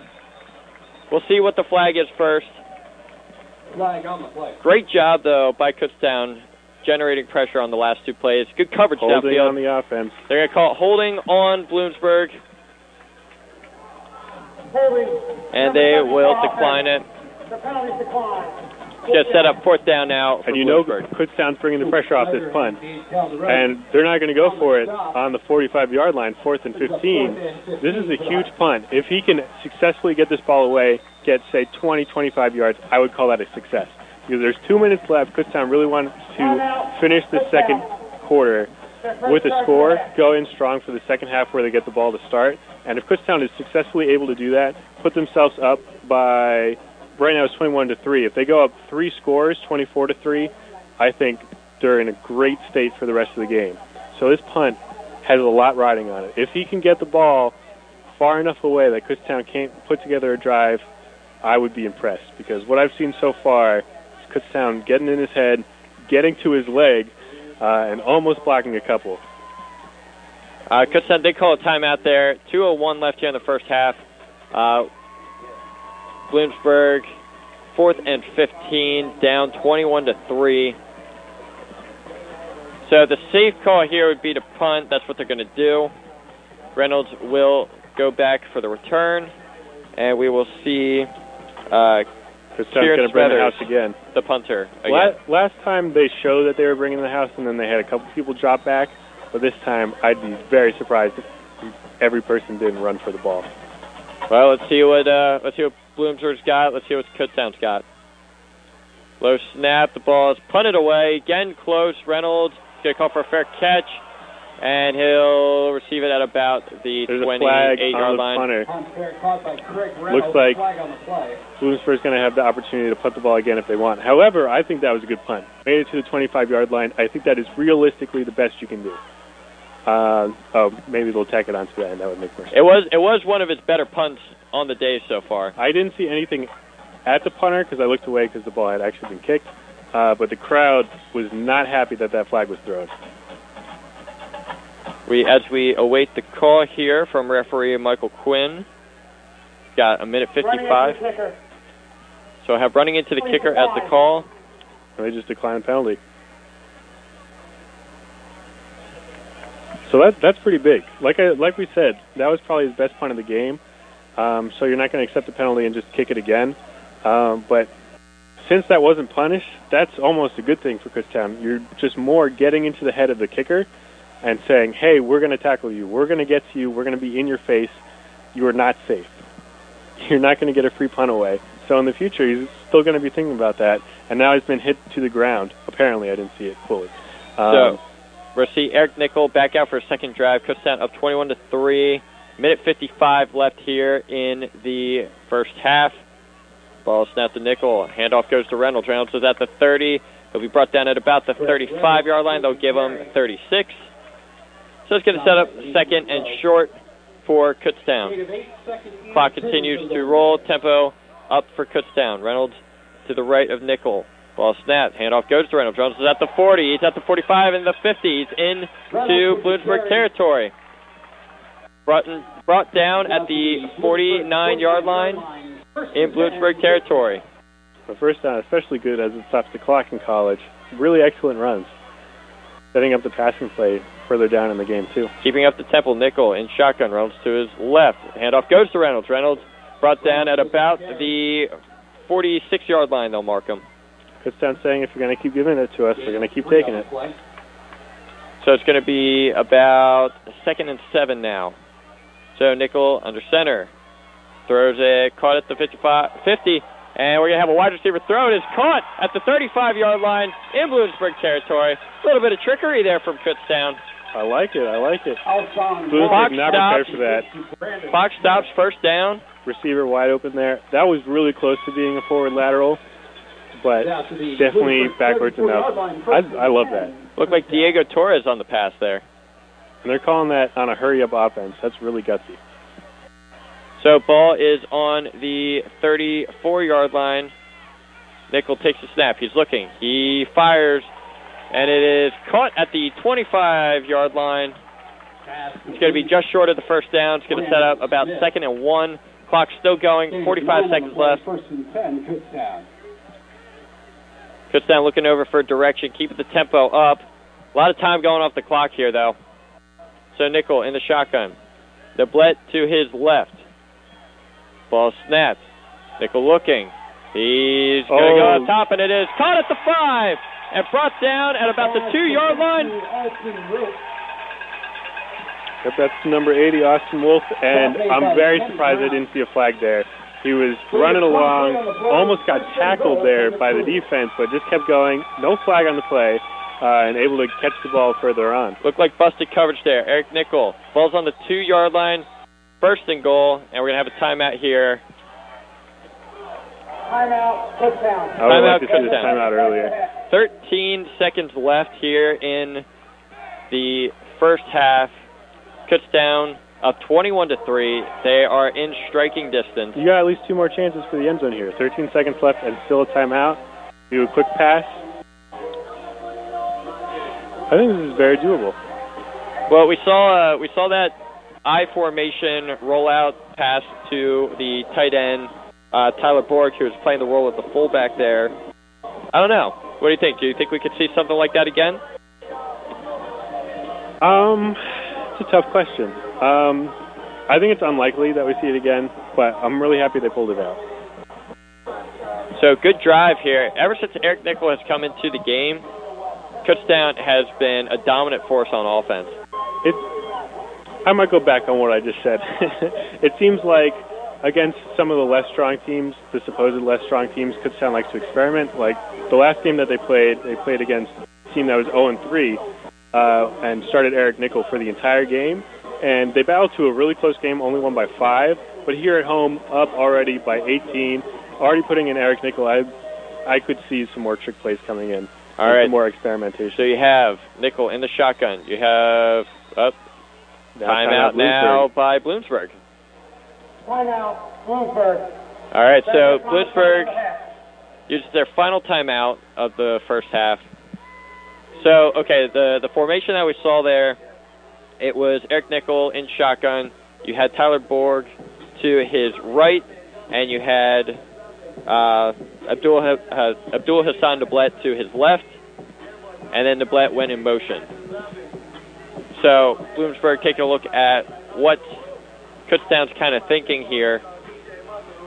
I don't know. We'll see. And that was after a timeout for Kutztown, too. So they drew up their best play, probably, and lined up with it. Bloomsburg now has that information. I personally wouldn't be surprised if they just lined up and did the same exact thing. But ideally, I think I'd like to see a different play that you also think is very effective, because that's then a new look for Bloomsburg. They don't have another timeout. Maybe another trick play, too, right here. Yeah, you got the downs for it. It's first down on, like, the 2-yard line. You got the time for it, kind of, 13 seconds. I think it's doable. Kutztown still has one timeout left here in the first half. So say the play doesn't exactly go as planned. They definitely have another chance to it. Still unless make it goes work there. Really, really, really poorly. All right, so Nickel in the shotgun. He has the Neblett to his left. Ball snapped. He's going to roll the pocket. Oh, wild throw. Wide open there. Over to Connor Sullivan. Would have had the touchdown. Connor Sullivan. Well left, though. 4 seconds go off the clock. It's going to set up second and goal from the 2. 9 seconds left on the clock. Maybe a late release there by Nickel, throwing it after he wanted to, so the ball goes out of bounds instead of into Sullivan's hands. Nice little out route there by Sullivan. Good job of creating separation, getting open. Just could not be completed on the part of Nickel. That was a well-designed play, and it also only took 2 seconds off the clock, so I still think you have at least 2 more tries. So you have Nickel in shotgun, the blitz to his right. He's going to take the direct snap, and he's going to power just short of the end zone. There's a timeout. Nickel with the keeper, and he is brought down at the 1-yard line. 3 seconds. It was going to set up third and goal, and timeout Kutztown. That was a really good play by Bloomsburg. I thought I read number 22, which would be their running back on the stop there, but I doubt that's correct. But eyeing up the QB there, making sure he doesn't get the extra yardage for the touchdown, and stopping the play short. This is a key play. Key play. I mean, Kutztown could go up potentially here, 28-3 going into halftime. They're already up 21-3. pretty good start to them. The way I think about this is if you're taking the other team seriously, you just kick the field goal. Because you have a really good field goal kicker who's been named All-PSAC, and you would be going up 3 scores. If you go for the touchdown here, it breathes to me that you're trying to be more experimental and you're just trying things out to see if it works. I would personally like to see them go for 3 points, but they have already subbed in Eric Nickel. They've already tried a couple of trick plays. Maybe Kutztown has already written off Bloomsburg as a win. But we'll see the offense is coming back out. So this will probably be the last play of the half for Kutztown. Goal line stand here. 3rd and goal on the 1-yard line. I formation, Eric Nickel under center, Tyler Borg right behind him at fullback, Craig Reynolds, the running back. Man in motion. Ball snapped, handoff goes to Reynolds. Reynolds is going to power through, and he is in for the score. Touchdown, Golden Bears. All right. Did not get it on the first effort. Looked to be about the 3rd or 4th effort there for Reynolds. He just stayed on his feet the whole way through. And good for Kutztown going for it, feeling confident that they're able to put up even more points. Although I got to feel bad for Alec Rosenfield. The senior, he's 1 field goal away from being in sole position of 2nd all-time for Kutztown on field goals, and that would have been a freebie. But I'm sure he's happy scoring his extra point here. Rosenfeld will get the point after. Ball snapped, kick it away, and the kick is good. It's going to be 28-3. Kutztown on top of Bloomsburg here to end the first half. So we're going to take a break for halftime. Again, Kutztown on top, 28-3 over Bloomsburg, and we will be back. Since 1994, The Bagel Bar, located at 214 West Main Street in the borough of Kutztown, is a local internet cafe featuring strong varieties of New York bagels, cream cheeses, sandwiches, fresh brewed coffee, and smoothies. Whether you work, study, or live in the area, The Bagel Bar has your favorite breakfast and lunch. To place an order, call 610-683-5440. That's 610-683-5440. Mention you heard this on Kutztown University Radio. Follow the radio voice of Kutztown University, KUR, on Instagram and Snapchat. Enjoy a steady stream of content from your favorite student DJs. Just search KUR 1670 or search hashtag KURadio on any social media platform. We are the radio voice of Kutztown University, KUR. To get the most up-to-date and in-depth information about the Kutztown University Golden Bears, visit KU Athletics online at KUBears.com. KUBears.com features extensive coverage for all 21 of Kutztown University's NCAA varsity sports. The website also features video content and allows fans to follow select games through live statistics. Be sure to check out the Kutztown Golden Bears at KUBears.com. Go Bears, go! Colleen's Craft and Flowers is your premier full-service florist and gift shop. Located at 16 North White Oak Street in the heart of Kutztown, Colleen's features an extensive line of unique gifts in addition to a wide selection of fresh flowers. KU students are encouraged to use bear bucks for birthdays, anniversaries, or just because. And yes, Colleen's delivers. For more information, call Colleen's at 610-683-9330. That's 610-683-9330, or visit kutztownflorist.com. More than 100 million animals are illegally killed each year. Poaching is a major threat to our country's wildlife, but it's just one of the risks animals face. Pervasive and unprecedented destruction of their habitat threatens their very existence as development encroaches on our nation's remaining open spaces. The best way to protect wildlife is to protect the land on which they live. When we make their land safe and protect it from development, we help keep animals from extinction and defend fragile ecosystems. The Humane Society Wildlife Land Trust works with private landowners to protect wildlife by preserving natural habitats and establishing permanent sanctuaries. Curbing habitat loss is a daunting task, but one that must be undertaken to ensure that wildlife have the wild places they need to survive and thrive in perpetuity. To learn more, call 1-800-729-SAVE. That's 1-800-729-SAVE. Or visit wildlifelandtrust.org.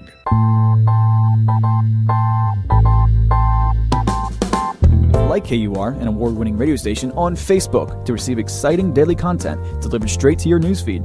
You'll discover diverse music, breaking news, and engaging student DJ content. Visit facebook.com/KUR1670 to join the fun. Remember to use hashtag KURadio on social media. We are the radio voice of Kutztown University, KUR.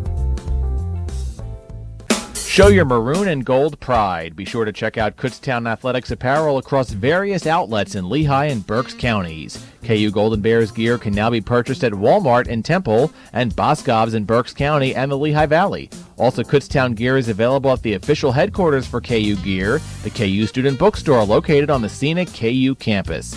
Make sure to stock up on your maroon and gold apparel this fall and be ready for the new year.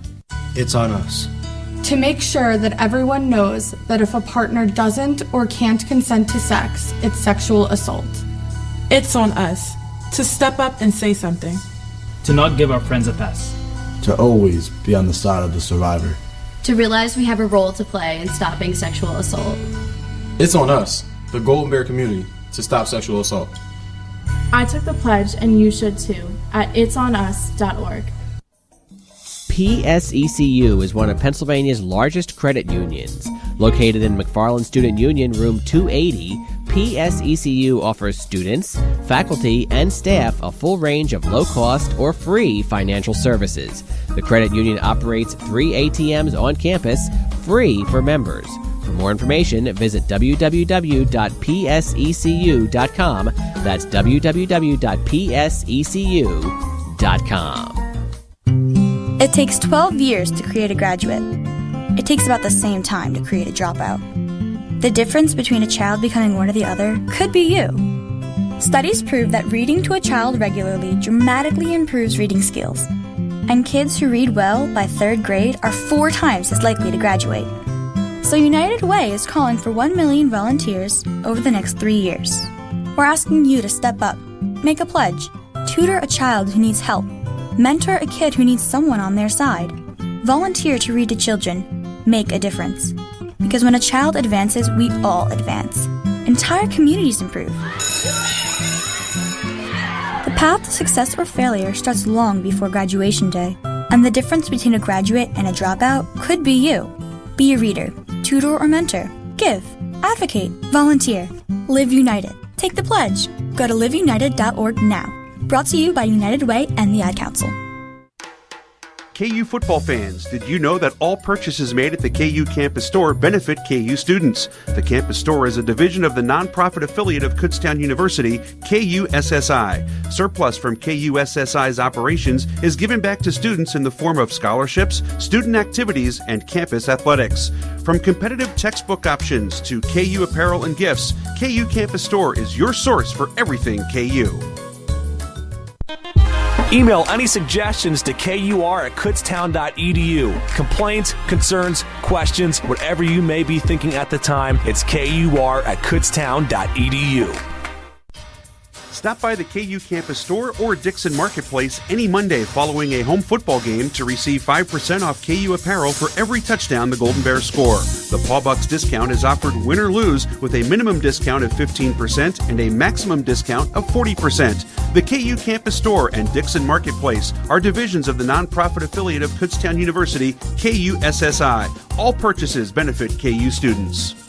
I don't recycle. I mean, we can just find another planet for your kids to live on, you know? Noted non-recycler Tommy Crenshaw talks about the future. Oh, I can totally see finding another planet that can support life when ours fills up with trash. As an alternative to recycling? Yeah, an alternative. So we, don't have to do it. Recycling. There are lots of planets. Finding one is just a matter of time. Many people say that recycling is pretty simple and convenient. A matter of keeping select items out of the trash. A lot simpler than finding a new planet, Tommy. Come on, there's a bunch of planets out there. Would you recycle on this new planet, Tommy? Or just use it up and throw it away too? I really don't have a clue. Log on to YouGottaBeKidding.org and learn about all the ways you can recycle. Unless you're into lame excuses like Tommy's. Hey, recycling's just not my thing. Starting over on a new planet? Now that's exciting. Don't be that guy. Unless you want people looking at you funny. Log on to YouGottaBeKidding.org. Since the early 70s, Friends Incorporated, located at 658D Noble Street in Kutztown, has helped thousands of families in northeastern Berks County strengthen relationships with themselves and their community through a wide range of outreach services. Every family and individual is offered case management services, food pantry assistance, counseling, support groups, and program referrals. Contact Friend Incorporated at 610-683-7790. That's 610-683-7790. Or visit their website, www.friendinc.org. Friend Incorporated, helping our neighbors to strengthen our community. This is Officer Riz from Reading Police Department. If you have your wipers on due to inclement weather, you must turn on your headlights. If you don't follow this law, you could be fined. So remember, wipers on, headlights on. It's the law. To learn more about traffic safety, visit justdrivepa.com. Brought to you by PennDOT and this station. Hey, Angela, can you talk to Snap? Yeah, sure, dude. Here. Thanks. How are you doing back there, Kel? Doing good. Trying to do some searching for some new software. Oh, that's awesome. Oh no. Oh god. Oh no. Is that Fuzz? Yeah, that's 5-0. That's 5-0. Hey, what are we gonna do? Well, you know, I'm not pulling over, so we're gonna what? this. So hold on tight. No! I know you're from Jersey. This is ridiculous. What do you mean? Have you never gone 200 in the 75? No. What's wrong with you? What's wrong with you? Oh, you know what's wrong with you. I don't want to pull over again. Yo, how you doing? You gotta make the happy hour, man. This bug.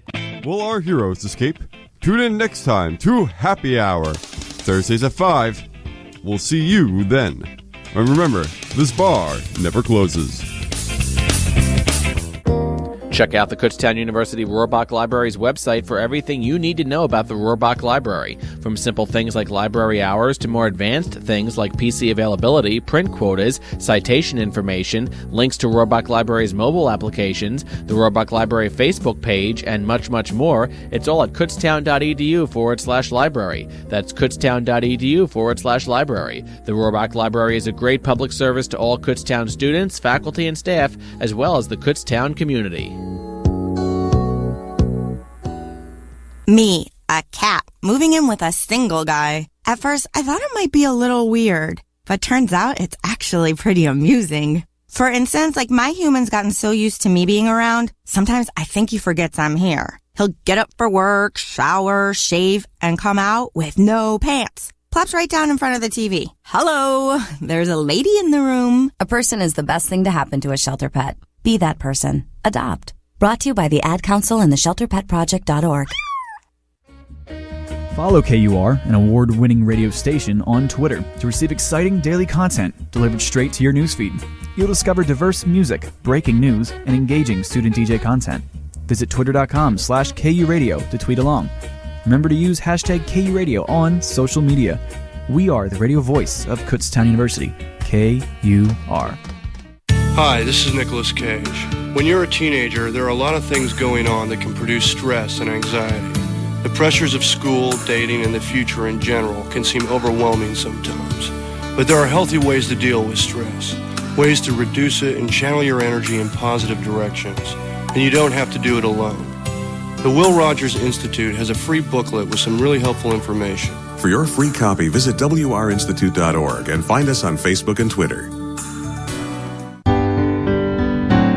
I'm going to be a star on Saturday Night Live. I'm going to be a pediatric nurse. I'm going to write the next great American novel. I'm going to pursue my love of art and study at WashU in St. Louis. But then, meningitis B struck. Our dreams never did come true. We all had the meningitis vaccine that was available at the time, and that helped protect us against 4 of the most common groups of meningitis here in the U.S., A, C, W, and Y. But at that time, there was no vaccine in the U.S. for meningitis B, so we didn't have the chance to be protected against it. But there's good news. Today, there is a vaccine available to help protect against meningitis B. Ask your doctor about it, because 16 to 23-year-olds have an increased risk because of how we socialize. For example, at crowded concerts or at parties. Where we can share a drink. Or a kiss. Basically, we share saliva. Know that when meningitis strikes, it can happen fast. Meningitis can lead to death, sometimes within 24 hours of being perfectly healthy. I can't imagine thinking it's okay to knowingly help protect myself against only 4 of the 5 vaccine-preventable groups of meningitis. That is not okay. Help make your dreams come true. Get vaccinated with both vaccines. The one for ACW and Y, plus a separate shot for Men B. Do it because you can.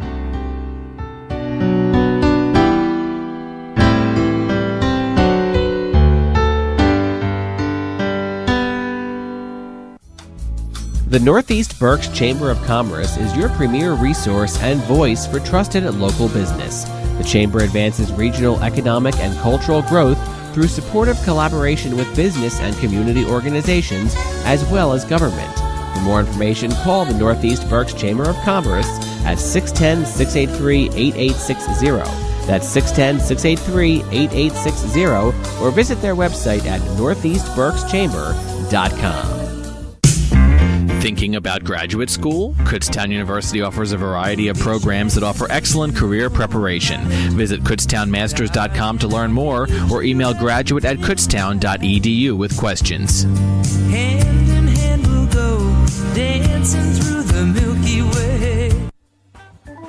The Women's Center at Kutztown University promotes the well-being and advancement of all women through education, support, action, compassion, and outreach. Visit the center, browse their library or over 1,000 books and videos, or just relax in a safe and comfortable environment. To get involved, visit the Women's Center in Old Main, 126, Monday through Friday from 8 a.m. to 4:30 p.m. or discover their website at www.kutztown.edu/Women's Center. Ahoy, ye mateys! Now I know you probably think a pirate like me with a peg leg and an eye patch is in search of me buried treasure, but 'tis not so, me mateys. My brave crew and I have pledged to plunder no more until we clean up all the garbage that comes out here from land. Why, just today, I found an aluminum can that said soda pop from the mountaintop. Somebody probably threw it on the ground and it washed into a drain pipe and into a river and into the ocean. Now I've got the best crew in the 7 seas. But we can't do it all ourselves. Lend us a hand by always recycling and disposing of your trash properly.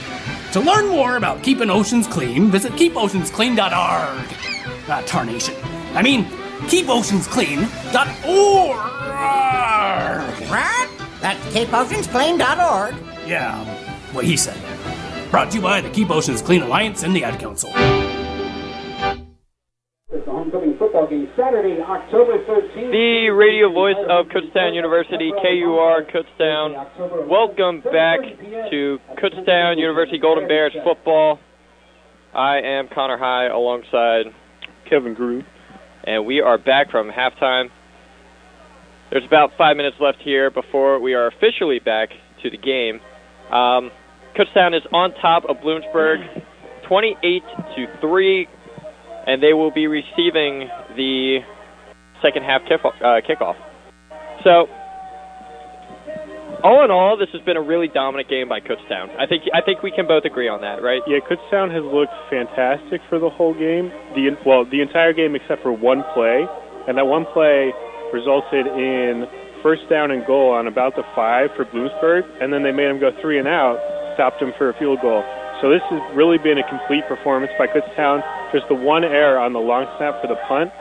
But Kutztown, like you said, has looked dominant the whole time. This is really a full performance so far in this first half. We'll see if it continues in the second half.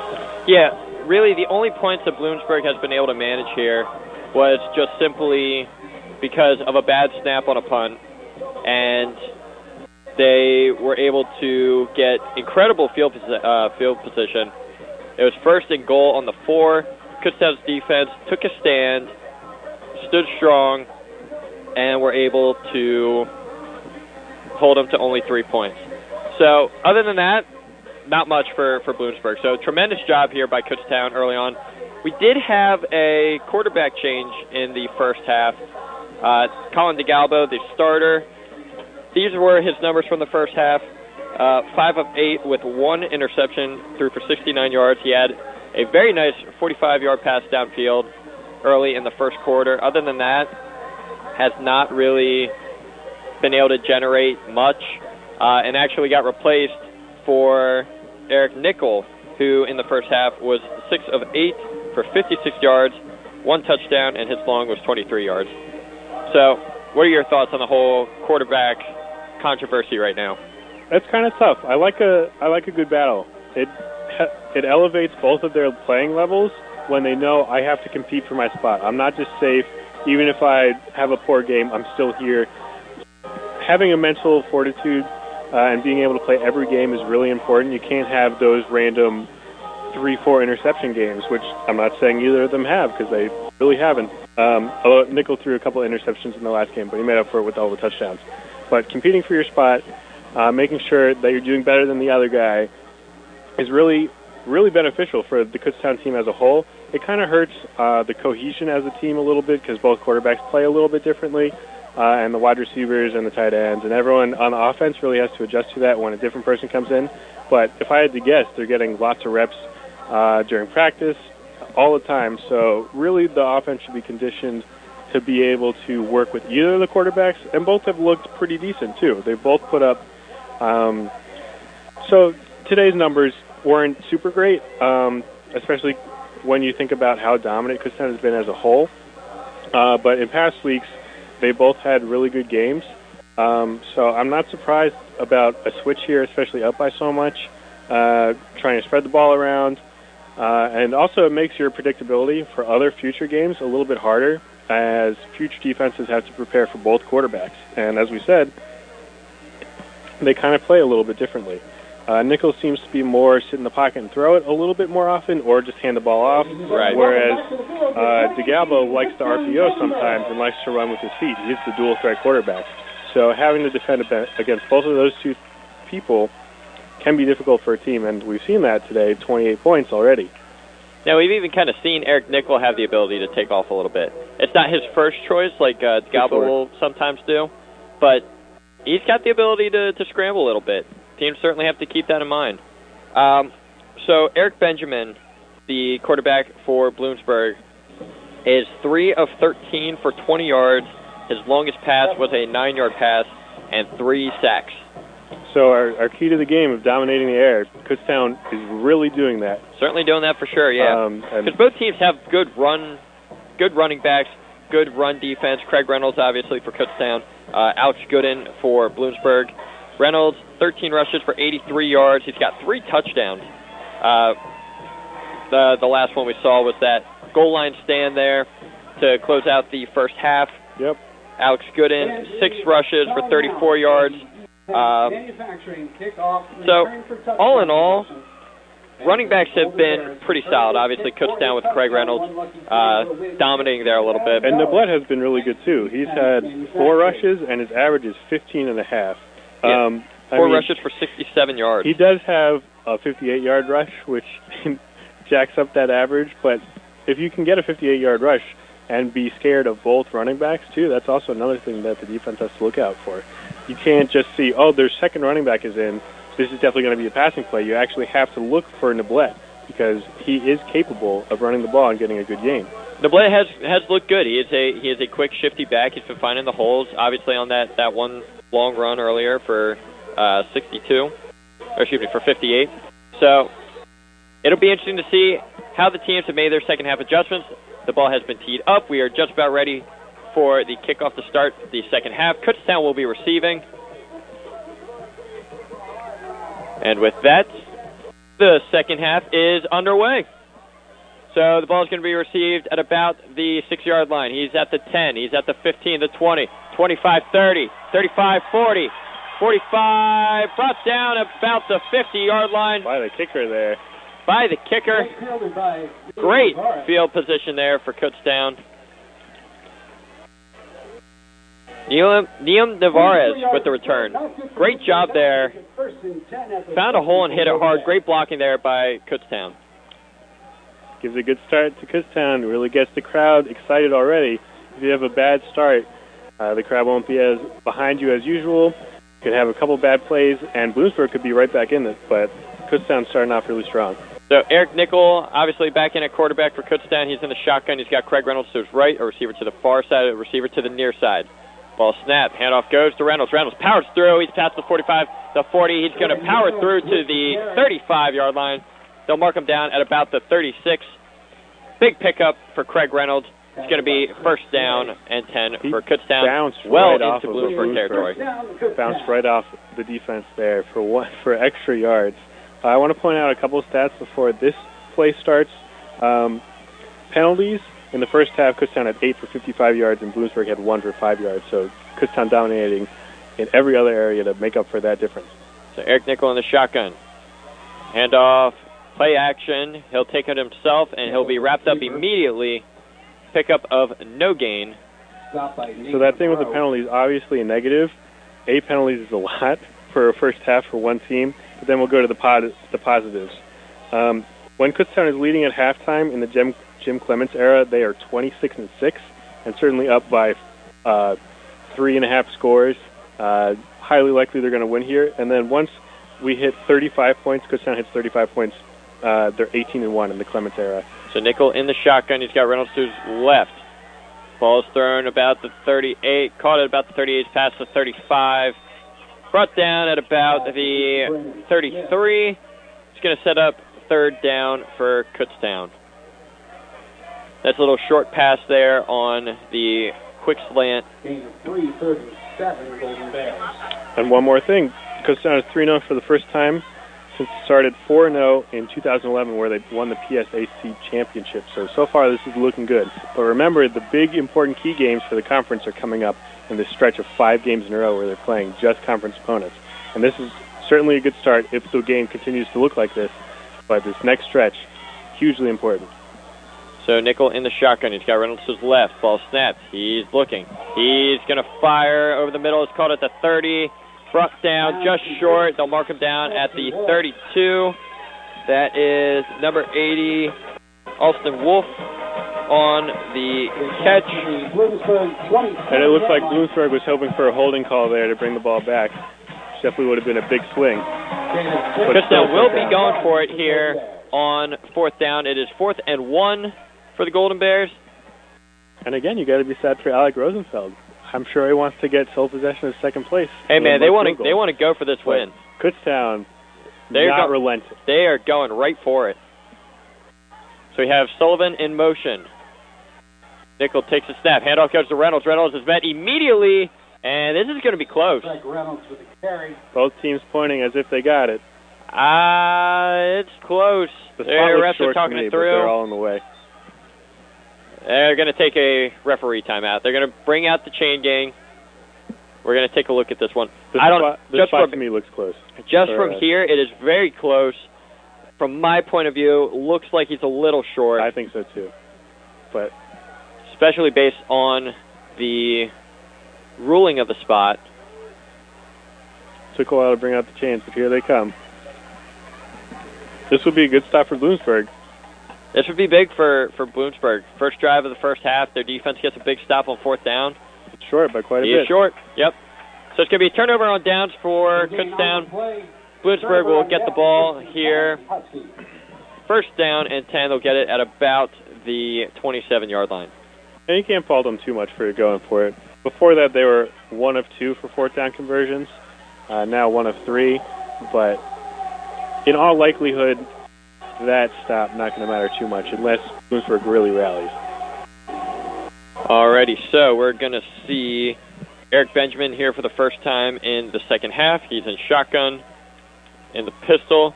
Handoff is taken as at the 30, the 35, and brought down around the 39. It's going to be a first down. That is Alexander Arcangeli on the run. That's a good name. That is a good name. Alexander Arcangeli. That must have been hard to fit in on write your name here. Yeah. Especially for like the SATs, you got to bubble it all in. That's rough. So you have Benjamin in shotgun. You have Gooden to his left.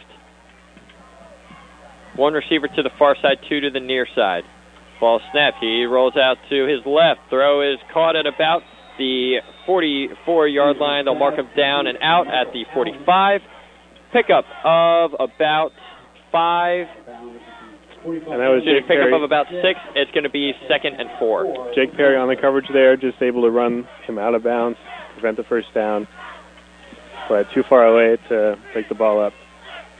Certainly trying to be creative there. Not much going for them in the passing game like we talked about at halftime.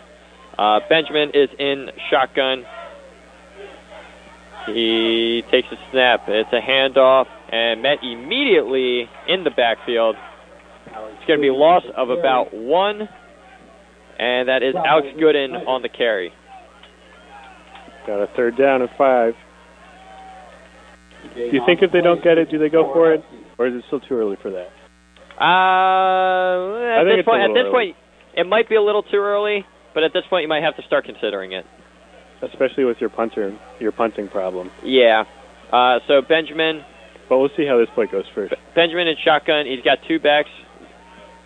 Handoff goes to 33. Akinjeli on the carry. They'll pick up about 1. He's going to set up 4th down and 3. 4th and 3. And it looks like they're bringing on the punting unit. The offense stayed on the field there for a little bit. I thought they were. I know they were considering it. But ultimately too far. Not able to get enough yards on that run to make it worth it. Or likely enough for it to happen. There's 10:05 now left here in the 3rd quarter. There's still plenty of time for Bloomsburg to still be able to generate something, get themselves back in this ball game. So we're going to see the punt here by Bloomsburg. Reynolds back to return. Good punt here. It's going to be out of bounds at about the 35. We'll see where it's marked. And they'll rule it down at the 40. It looked like he might have shanked that one to the right. He got it really far up in the air. And that was probably the least amount of pressure that I've seen Kutztown be able to get to him. But like I said earlier, maybe just a mental thing.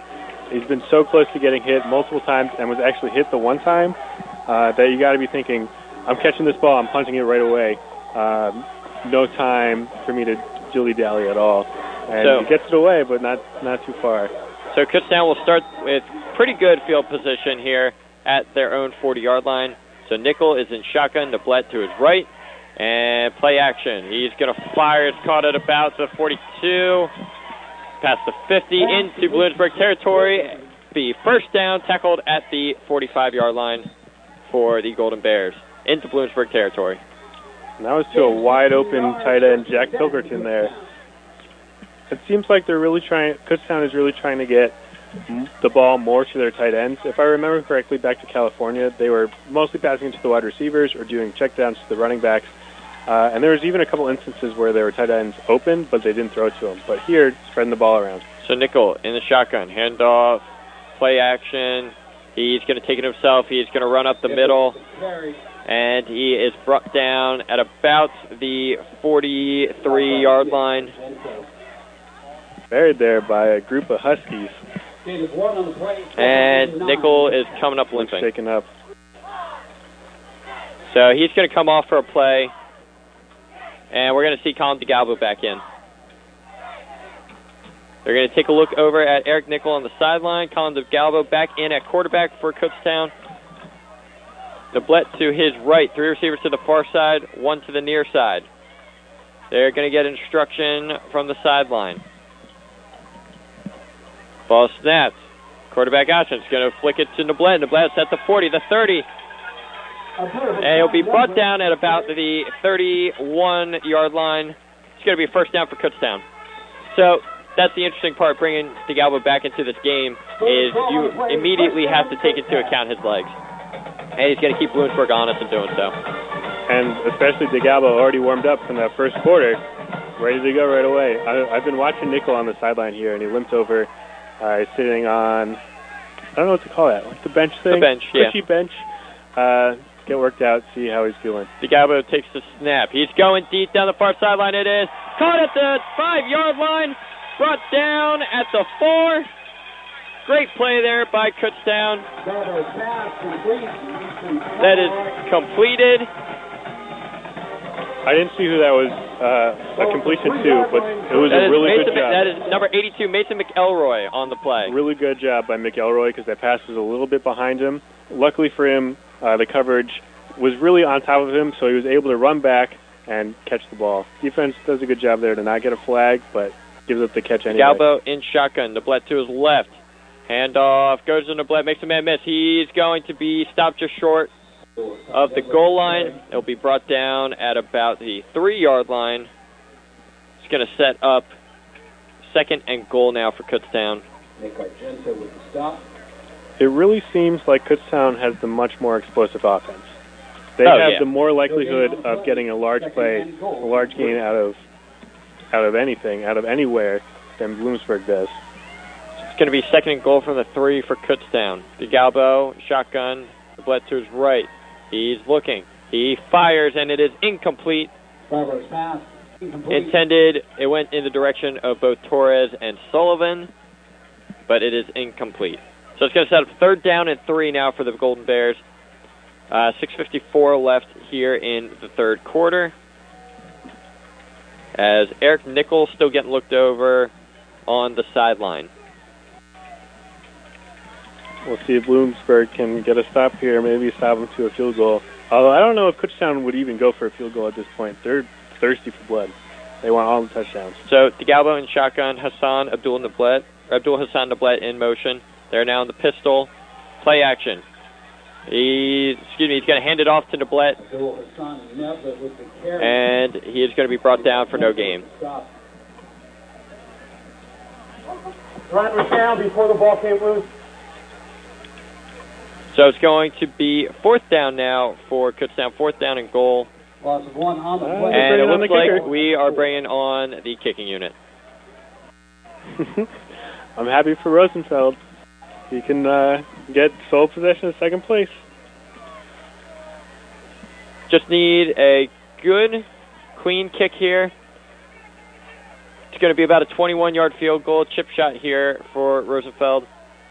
Ball snap. The kick is away, and the kick is good for Kutztown. 31-3 now. Kutztown on top of Bloomsburg. And there he goes. That's Alec Rosenfeld's 24th field goal in his career. That puts him to 2nd all-time in school history.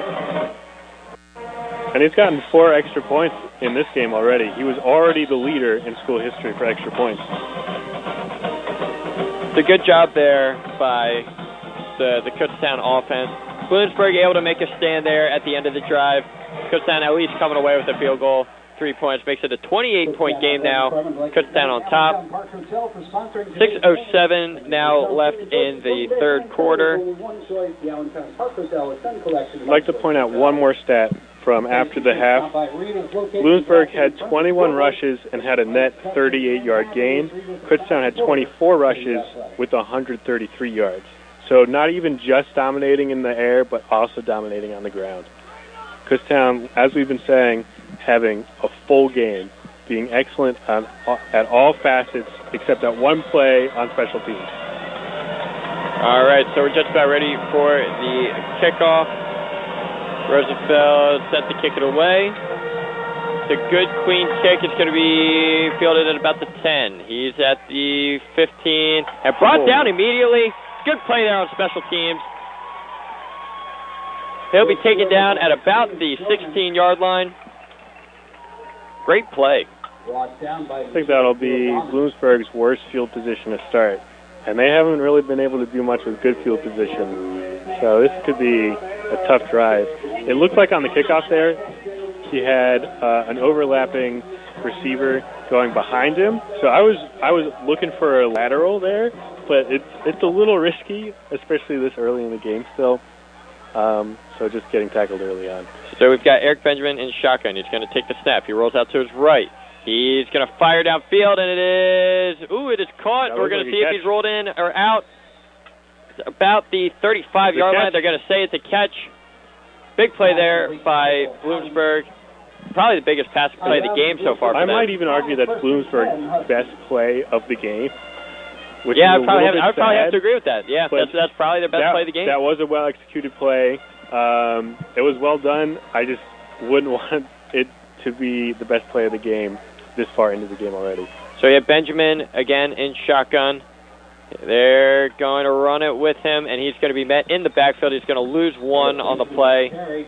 Brought down at about the 34-yard line. He's going to set up 2nd and 11. Looked like Kutztown there was reading the snap count, going a little early, getting a nice edge. Bloomsburg's going to have to switch it up, confuse Kutztown. So we have 5:10 now left here in the third quarter. Kutztown in front of Bloomsburg, 31-3. So you have Benjamin in the shotgun. Handoff goes to the running back, Gooden. He makes a couple-man miss. He's going to find the daylight. He's at the 40. He's now at the 45, brought down at the 46-yard line.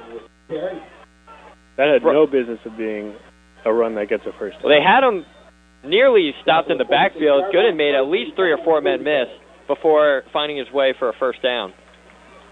Gooden's probably been Bloomsburg's best player. Yeah, so far to this point, I'd probably have to agree with that. And that's saying a lot because going into the first half, or going out of the first half, he had 34 total yards. Here he's probably up to about 50, 55. So Benjamin in the shotgun. He's going to take a snap. He's looking. Kutztown bringing the pressure. Is caught at the 50. He'll power forward for about an extra 3. They'll mark him down at the 47-yard line in Kutztown territory. That was number 33, Alexander Arcagelli for the for the Huskies. He's going to set up 3rd down and 3. And that was good from Eric Benjamin. I think it's 2nd down. Good from Eric Benjamin. 2nd down. Stood a Kutztown player in the face as he's getting tackled, is able to get the ball away. So the ball snapped to Benjamin. Benjamin hands it off to Arcagelli again. He's going to get past the 45-yard line and pick up the first down at the 43. So another Bloomsburg first down. They are gaining a little bit of life here. They're driving a little bit. Last time has come off in here in the third quarter. It is 3:30 now left here in the third quarter. It's going quick so far. It really has. Lots of runs. A lot of runs. So Benjamin in the shotgun. He's looking. He steps up in the pocket. He's going to lose the football. Recovered right away by Bloomsburg. Back into Kutztown territory. Excuse me, back into Bloomsburg territory. It's going to set him back almost 15 yards. That's rough because Bloomsburg has actually looked pretty dang good on this drive. It's been their best drive so far, getting up the field. But now you're looking at 2nd, and I'm going to say around 25. That's really tough. Brought back all the way to the Bloomsburg 46-yard line. So we're going to have Benjamin in shotgun at 2nd and 21. Good into his left. Ball snapped. Ball's caught at the 45 in Kutztown territory. Well, that'll help their chances if they can get a 10-yard gain on 2nd down. So pretty decent pickup of about 11. It's going to set up 3rd and 10 for Bloomsburg. Jay Popson with the reception there. And I'd imagine here at this point, Bloomsburg would go for it if they got into 4th down. So you have Benjamin in shotgun. He's got Gooden to his left. He's looking. He's trying to step up in the pocket, and he is brought down for the sack. Kutztown with a huge play on 3rd down.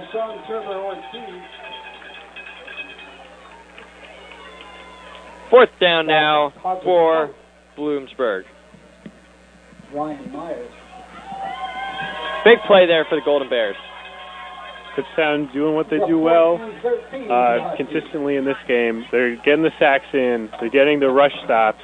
They're throwing the ball well in the air. This Kutztown team looks scary. Continuously getting pressure on the quarterback. It's been the name of the game for Kutztown. And before the snap there on the punt, we have a penalty. Before the ball snaps, false start. False start on Bloomsburg. 5-yard penalty.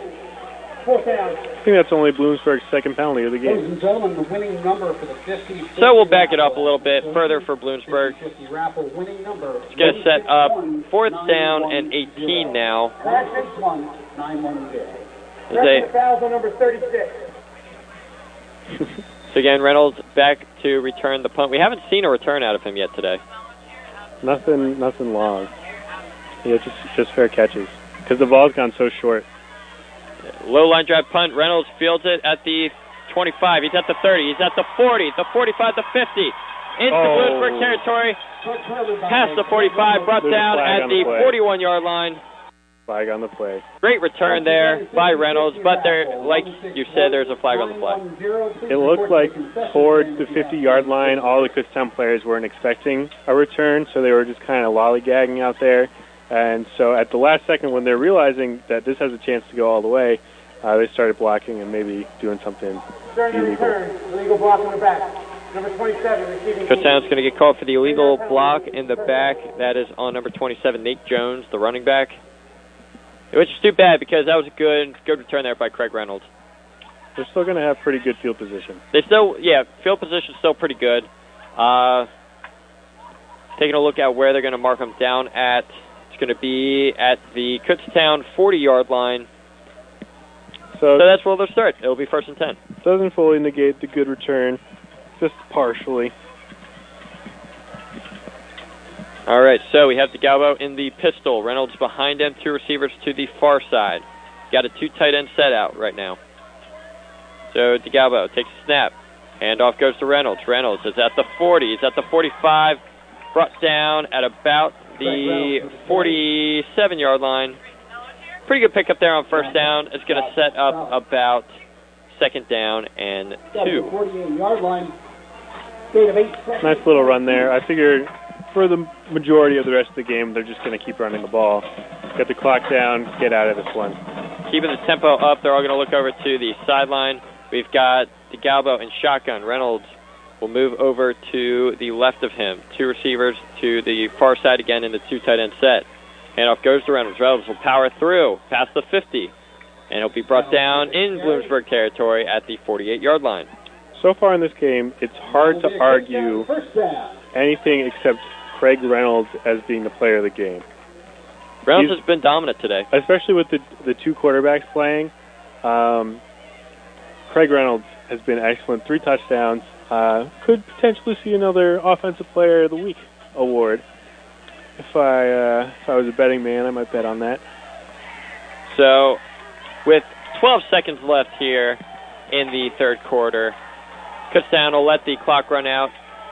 31 to 3. Kutztown on top of Bloomsburg here. As we will enter the 4th quarter, we will take a quick break here on KUR, the radio voice of Kutztown University. Kutztown 31, Bloomsburg 3.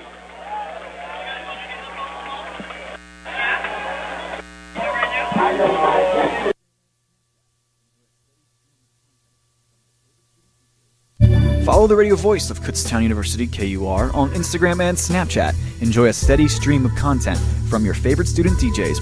Just search KUR 1670 or search hashtag KURadio on any social media platform. We are the radio voice of Kutztown University, KUR.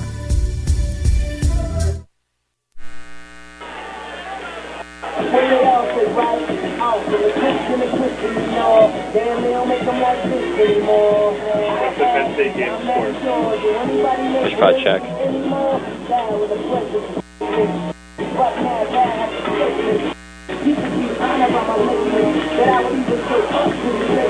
hoping they're going to make pizza left over that I can take. Maybe.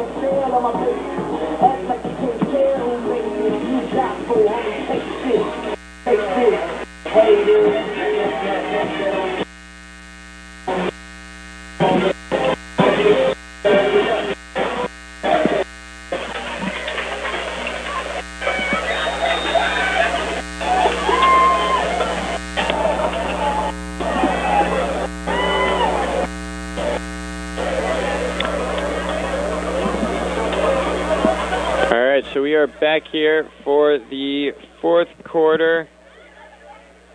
Kutztown is up 31 to 3. DeGalbo takes a snap. It's a screen. Reynolds will take it. He's at the 35, the 40, the 45. It's at the 20.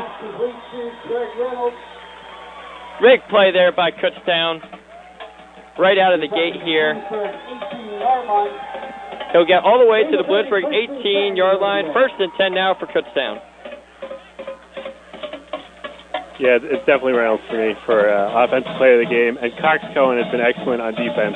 We haven't called his name as much in the second half, but that's mostly been because Bloomsburg hasn't really had the ball and hasn't really gotten anything going.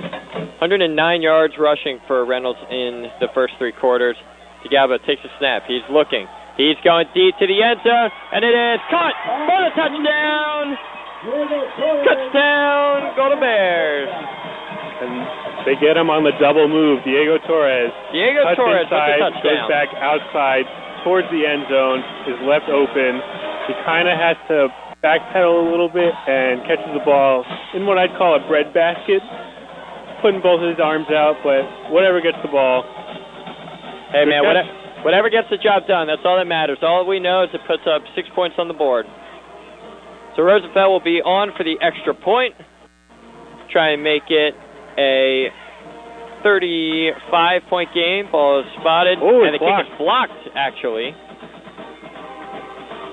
All right, so the kick blocked there by Bloomsburg, but Kutztown still on top, 37-3 here in the fourth quarter. We have 14-19 left here in the game. Good job there by Kutztown on that drive. Bloomsburg has had 3 notable defensive plays, and 2 of them have come on special teams. The punt, where they got the fumble recovery, which wasn't even really them. That was just a bad snap. This block that just happened, and then that one interception. So, as we've been saying, the whole game, well, starting in the second quarter, the first quarter looked really promising for a really excellent game. The whole rest has really been, Kutztown's been on top, and we've known it. So good job here by Kutztown to start the fourth quarter. We still see Eric Nickel over on the sideline, still resting. What looks to be his ankle. Got ice on it. So that'll be curious for the next couple of games. Craig Reynolds probably up to around 130 yards this game, so another excellent game from him, and the 3 touchdowns. Yeah, all in all, really solid performance in every facet of this game, really, for Kutztown. So Rosenfeld is going to kick it away. It'll be fielded at about the 5. He's at the 10, the 15, the 20, 35-30. Breaks the tackle. It'll be brought down at about the 34-yard line. They'll mark him down at the 33. There's a flag on the play. There is a flag on the play. We're up to 11. This is number 12. All right. We're getting close. We're close. You need 2 more to be right. Okay. During the return, illegal block in the back. Number 40, receiving team. Yep, it'll be an illegal block in the back on Bloomsburg. It'll push them back a little further. That's happened a couple times, too. Bloomsburg has had either a nice return or a decent play called back for penalty. And that's also happened a lot for Kutztown, but they've been able to bounce back from it and have even more good plays. I was going to say, Kutztown has been called for more penalties, but it seems like the Bloomsburg penalties have a little bit more depth and more meaning to them. So we have Benjamin in the shotgun. Got good into his left. Ball snapped. He rolls out to his left. Fires, caught at about the 27. He's at the 30. Brought down around the 35. They'll mark him at the 37. That's Smothers with the catch, number 84. It'll be a first down for Bloomsburg. We've got a funny stat for you. Possession time, Bloomsburg actually has more possession. Probably because Kutztown just scores pretty right away, and Bloomsburg has been taking a shorter tempo, approach. staying up for Bloomsburg. We got rollout through his right. Pass is incomplete. Looking for pops in there on that one. Well, we're seeing a little bit more tempo there from Bloomsburg. I mean, they need to. If they realistically think that they can come back in this game and they're going to keep trying, which you always really should do, even if you're getting completely blown out, you're going to do the best that you can, use all the clock that you can. Just unfortunately for them, not working out for most of the game, and we'll see what they can do for the rest of the game with the remaining time they have left. So we have 13:51 left here in the fourth quarter. And we have a timeout for Kutztown. That is their first charge of the half. All right, so Kutztown takes their first timeout of the half. 37-3, Kutztown on top. All in all, really good job. And we keep saying this, but we're just trying to reiterate how good a job that Kutztown has done so far today. Bloomsburg has less than 150 total yards out of offense. I mean, it's hard to win when you have less than that. Yeah, so passing yards, Kutztown hasn't been stellar. What we've seen, like in recent weeks, they've thrown for coming into the fourth quarter, 190 yards. That helps with Craig Reynolds to start the fourth quarter on the one screen pass. But for comparison, Nickel threw for 394 yards in his last game 2 weeks ago. Yeah, so this is definitely less, but it's enough. All right, so we have Benjamin in the shotgun, good into his right. He drops back. He's looking. He's going deep down the far sideline, and he overthrows his man. Incomplete. So that'll set up 3rd down and 10 now for Bloomsburg. And that was thrown against Cox Cohen, which I feel like is an ill-advised thing to do. Cox Cohen able to run step-by-step with the wide receiver there for most of the way, able to get him maybe a little bit off-balance so he can't complete the throw and get the reception. So that'll be 3rd and 10 now for Kutztown. Eric Benjamin in shotgun. He's got Alex Gooden to his right, 3 receivers to the near side, 1 to the far side. He's looking. He fires downfield, and it is incomplete.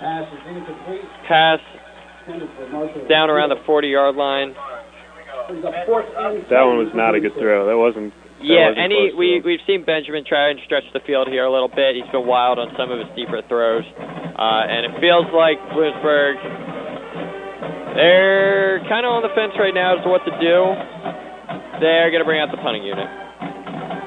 They were thinking about it. They were debating going for it. 37-3. You're down by 34. 13-40 left here. You're on your own 37-yard line. Yeah, you're on your own 37-yard line. You might as well punt it here. So Bloomsburg sets the punt. Reynolds back to return. And another low line drive kick. Reynolds is going to chase it down. He's going to field it around the 15. He's going to make a man miss. He's at the 20. He's at the 25. And, ooh, that was late tackle for sure, right? It'll be brought down at about the 28-yard line in Kutztown territory. No flag on the play. Looked like a little bit of a late hit there. But everyone's okay. No one's, Reynolds is all right. No Crowd one's doesn't talking like it, at each other. Crowd doesn't like it, but Reynolds is all right. 1st down for Kutztown as they will start at their own. Are they going to mark them down at their own 31-yard line? I feel like at the last game we said the word extracurricular a lot because there are a lot of after-play penalties. The play, yeah. But this time we've seen no penalties on that. We've only seen it once where we've had to say there's something extra going on. So 2 teams that respect each other, I guess. So we have Colin DeGalbo back out there. He's in shotgun. He's got 2 backs. Handoff goes to Noblette, and he'll get past the 30 and brought down at about the 33-yard line. Small pickup of about 2 there. And it's going to set up 2nd and 8. And that mutual respect might come from the series history kind of paired with the recent history. Kutztown is actually 4-22 all-time against Bloomsburg, but have won 2 of the last 3. So DeGalbo's going to take a snap. Handoff goes to Noblette again. He's going to power past the 35. Brought down around the 38-yard line. It's going to set up 3rd and manageable. About 3rd and we're going to say 4. So good job here by Kutztown establishing the run. Noblette's going to stay on. Reynolds is going to come out of the game. DeGalbo in shotgun. He's got Noblette to his right. 1 receiver to the far side, 2 to the near side. Ball snap. DeGalbo's got to take it himself. Gets a good block. He's tripped up. Looks like he's down before the 1st down. Looks like he's a little short. He's tackled around the 41-yard line. And they're going to mark him just short of the first down. And they're going to go for it, keeping the tempo up. They're right back at it. I guess why not? What's going to happen? Yeah, why not? What's going to happen if you don't get it? I don't see them losing a 34-point lead in the fourth quarter at home, especially with like one mistake in the entire game. Practice against a real breathing team that isn't your own team in practice. See if you can get yourself out of these situations in the future. All right, so Kutztown's going to take a timeout. Maybe they changed their mind. They're going to use their second timeout of the second half.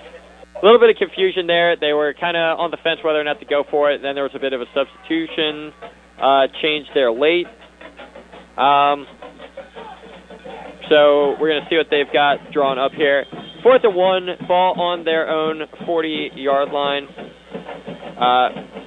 They're up 37-3. Just kind of, keep chipping away at the clock at this point, run it down to 0. Yeah, it seems like for the rest of the game, Kutztown will probably get the ball into the hands of Reynolds, maybe pump up his stats, and also milk the clock, whereas Bloomsburg will be trying to go for big plays in the air, which also might pump up Cox-Cohen's stats for breakdowns.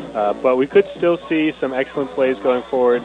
I want to see some good fundamental football from both teams, even if it's looking like this game is over already. All right, so he has DeGalbo in shotgun. They are going to go for it, 4th and 1. Reynolds to his left. 2 receivers to the near side. 2 tight ends set. DeGalbo takes a snap. Handoff goes to Reynolds. Reynolds is going to power through. It'll be close. Looks like they're going to give it to him. He'll pick up about 3 on the play. First down, Golden Bears. Going with the safe option there in Craig Reynolds. He will sub out. And Abdul Hassan Nablet will check back in. So, you have DeGalbo in shotgun. Nablet to his left. 2 receivers to the near side. He's going to roll out to his left. He's going to fire. Ball's caught around the 50. And brought down at about the 45-yard line. It's going to be a first down for the Golden Bears. That was to a wide-open Ryan Hubley. Yep, Ryan Hubley with a nice play there. Kutztown still going for all this. 12, first down, Golden Bears. Want to get the maximum discount at the bookstore, I guess. That's what they're aiming for. Pedal to the metal. Don't hold back. It's good practice. All right, so Colin DeGalbo in shotgun. He's got Nablet to his left. 3 receivers to the far side, 1 to the near side. They look over to the sideline for instruction.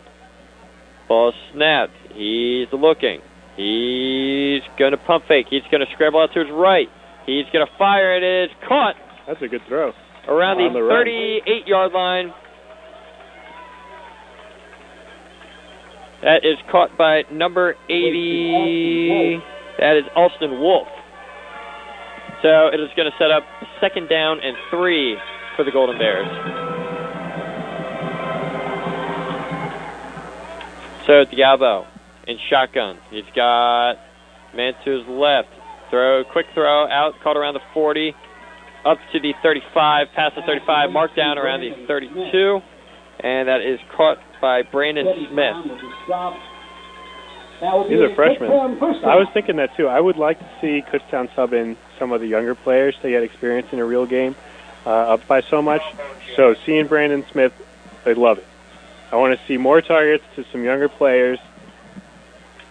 Number 28, Keegan Harvin, is now in the game at running back for the Golden Bears. DeGalbo in shotgun. He's looking. He fires on a quick out route. Caught around the 25, brought down at about the 20. They'll mark him down at the 21-yard line. That's another freshman, Austin Wolf. Austin Wolf with the first down play. Kutztown continued driving. Although Wolf has been playing for a lot of the game, too. That's going to be 9:30 left here in the fourth quarter. Kutztown driving, ball in Bloomsburg territory at the 21-yard line. DeGalbo waiting direction on the sideline. You have Harvin to his left. Ball snapped. Handoff goes to Harvin. Harvin finds a hole. He's going to be past the 15, brought down at about the 13-yard line. Good run there on first down. It's going to set up about second down and 2. He was looking really fast there. Watch out for him if he has some space. Nice quick explosion there by Keegan Harvin. So we've got DeGalbo in shotgun. Harvin to his left. 2 receivers to the far side, 2 to the near side. A weight direction on the sideline. Bloomsburg in a 4-3 defense. They're blitzing. Quick pass out to the flat. Caught and past the 15. He's at the 10. Makes the man miss and brought down at about the 9-yard line. So it's going to set up first and goal for the Golden Bears. That's some good blocking by number 87, Ryan Hubley, the wide receiver. The play is designed all the way, getting the ball to that specific man, but Hubley able to push the defense back and hold out the block for a long time to get a couple extra yards that wouldn't have been there. So, DeGalbo in shotgun. Ball snap. Handoff goes to Harvin, and he is met immediately at the line of scrimmage. And he is going to...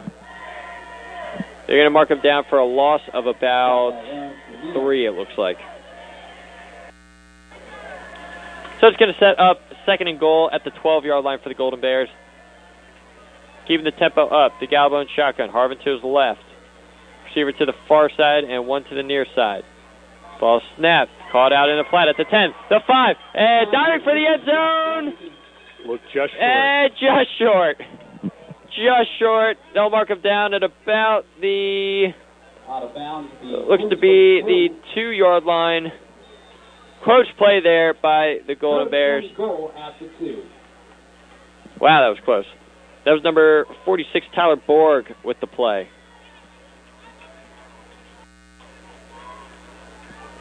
Got the ability here on third down to get another touchdown.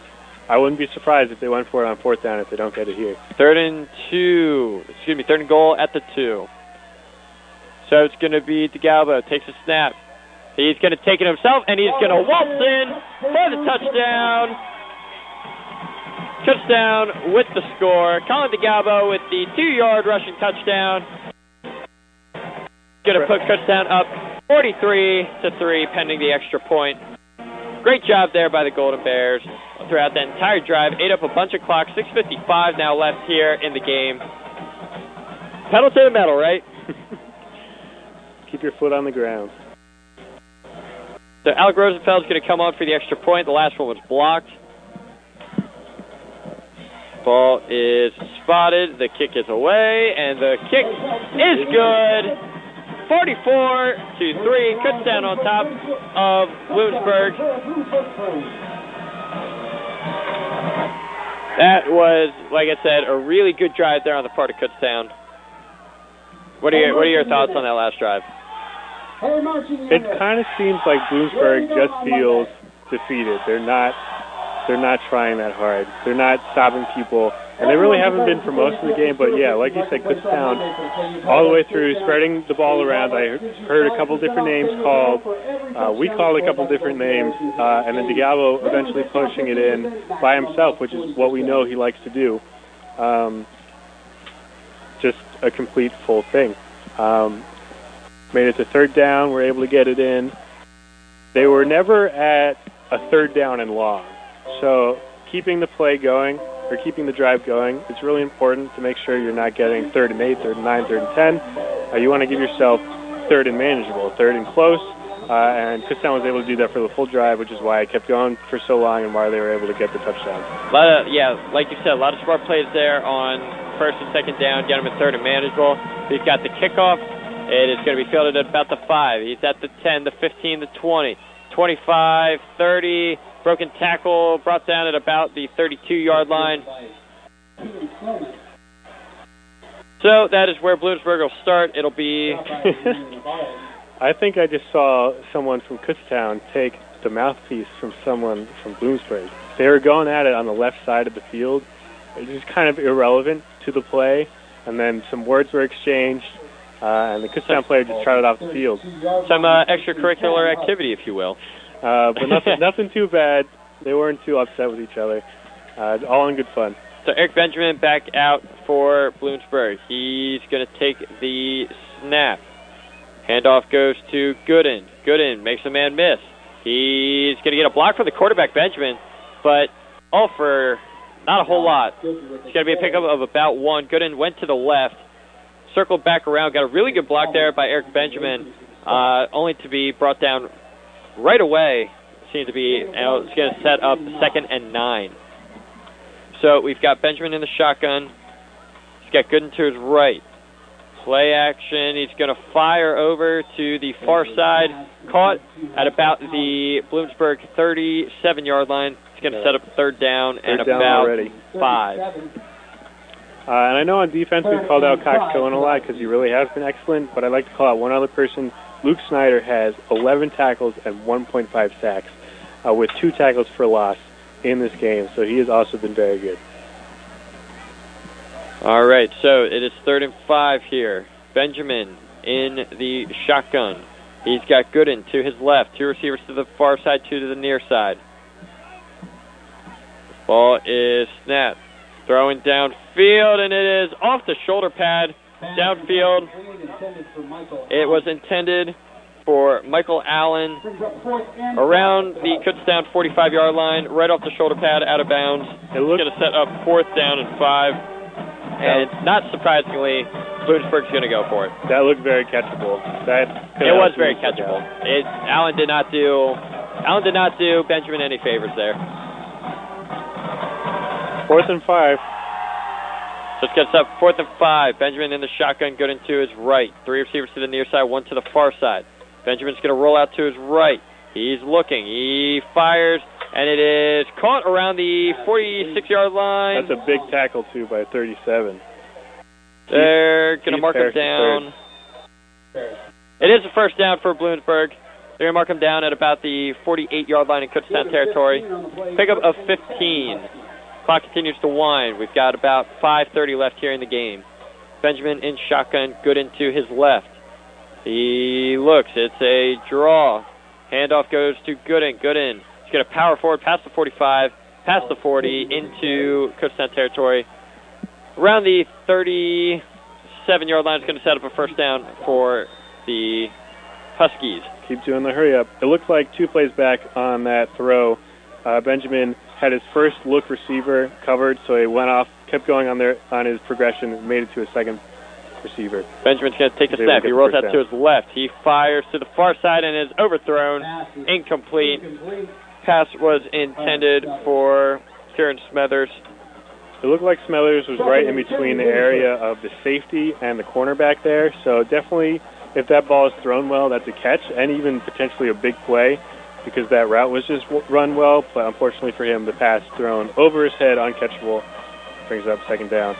That's the first ball to go Smethers' way. Smethers is actually also the punter for Bloomsburg. Oh, that's true. Yeah. So we have Benjamin in the shotgun. He's got Gooden to his left. Ball snapped. He fires to the left. It's caught around the 31-yard line. Allen with the catch. It's going to be well short of the 1st. That ball was close to being deflected on the line.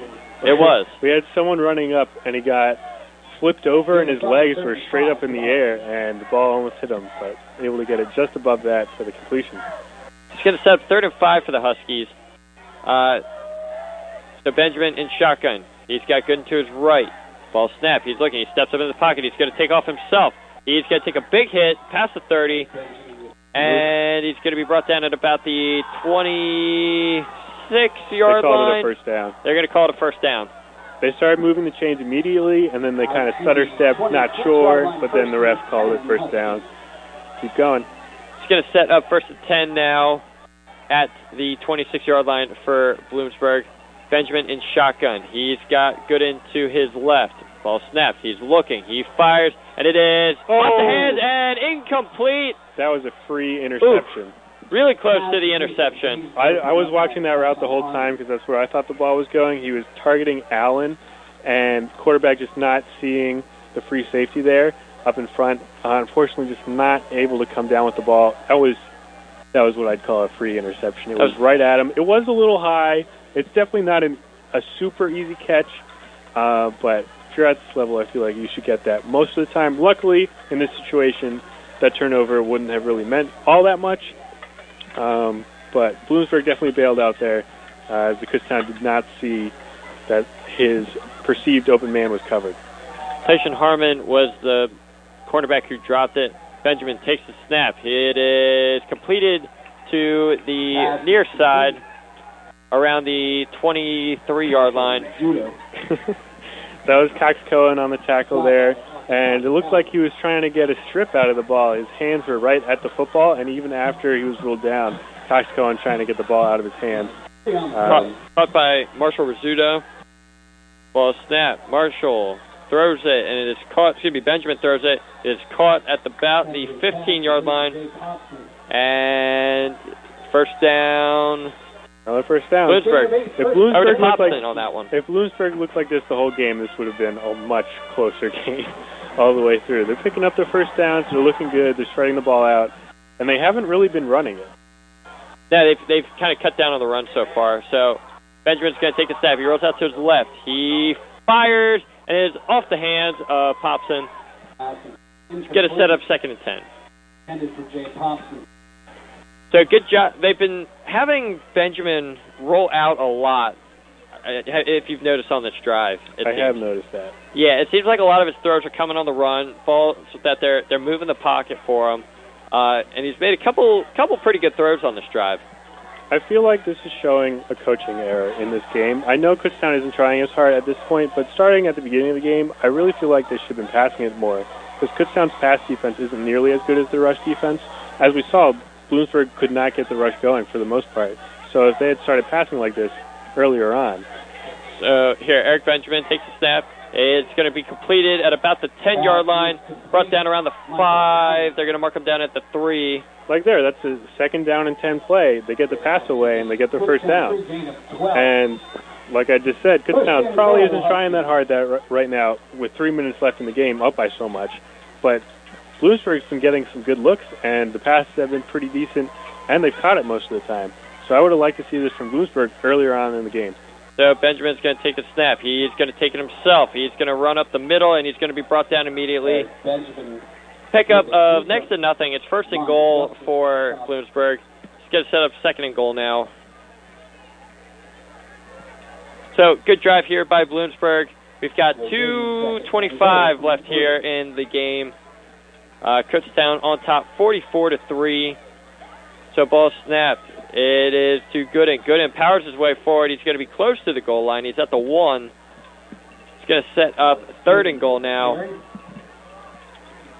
If I'm Kutztown, I'm trying everything to make sure that this is not a touchdown. You've played so well the entire game. You're up 44-3. You don't want to give Bloomsburg a throwaway touchdown that they can say that they scored. You want to say, we destroyed them at home. We won by 41 points. We did not give up a touchdown. All right, so we're going to have Benjamin under center. He's going to sneak his way in for the score. Touchdown, Bloomsburg. Kutztown's not going to be able to say that. Unlucky. They've been so good the entire game, but Bloomsburg really put up a really nice drive this time. Like I said, I really would have liked to see this from Bloomsburg earlier on in the game. Distributing the ball well, doing some rollouts, not too much trickery, but able to get the ball into a lot of people's hands, and it seems like everything worked out for them this drive. So with that, it's going to be 44-9 pending the extra point. And this is the first extra point that we've seen from Bloomsburg. This is Jocko Sanamini. So the ball is spotted, the kick is away, and the kick is good. 1:44 left here in the game, here in the fourth quarter. 44-10, Kutztown on top. They'll look to close things out with this drive coming up. It's been a really quick second half. So I think we've kind of touched on this a little bit before. Your player of the game. Reynolds. Craig Reynolds. It's got to be. It's got to be Craig Reynolds. Touchdowns. Yeah, Craig Reynolds has put up a stellar performance. Outside of Reynolds, I've actually been pretty impressed with Colin DeGalbo. And I know that he was, he struggled early on. He was benched in favor of Eric Nickel, who ended up getting hurt. But he's come back into the game and he's played well. That's true. He has the rushing touchdown. He has been looking good. I agree. Especially the second half, he has looked a lot better than the first half. Yeah. So I think with that being said, you have to appreciate the fact that he came back and he fought a little bit. Kind of keeps him in consideration next week. Yeah, I feel like that goes into the competition thing. You want to always be looking your best. And even if you don't have a stellar first part performance, if you get the opportunity to come in the second time, you want to ball out. And as you've been saying, he is balled out in the second half. All right, so Kutztown preparing for a potential onside kick. And nope, it'll be a low-line drive. It'll take a bounce at the 20, and it will roll out of bounds, which will be a penalty. Throw back to that earlier kick that was going to go out of bounds, but was fielded for a good return that was called back for another flag. So with that, Kutztown's going to get the ball at the 40-yard line in their own territory. So they'll look to kind of wrap things up here on this drive. We'll see, if Bloomsburg decides to take some timeouts. Kutztown could just look to kneel it a few times. We'll see what the play here is for them. But all in all, great overall performance by the Golden Bears. Doesn't look like they're in victory formation. Yeah, they're no victory formation just yet. Galbo in shotgun. He's got running back to his left.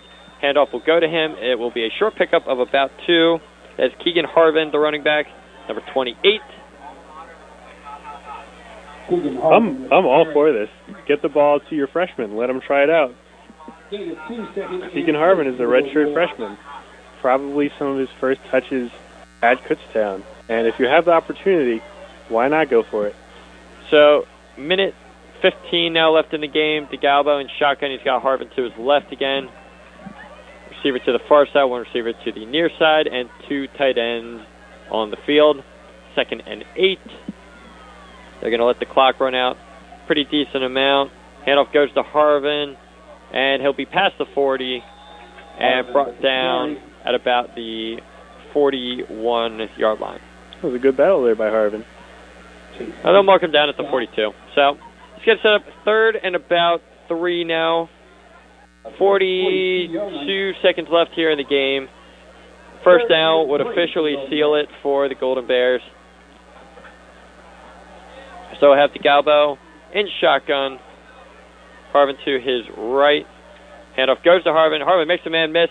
He's trying to bounce out to the left.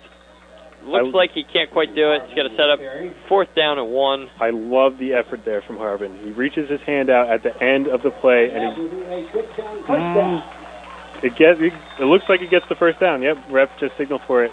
That really shows to the coach, I'm willing to do whatever you want me to. I'm willing to go the extra mile. And obviously he's not going to be starting with Reynolds being so good the entire year and being a senior. But for the future, I really feel like that ups his stock for the team. So with that, the clock is going to run out.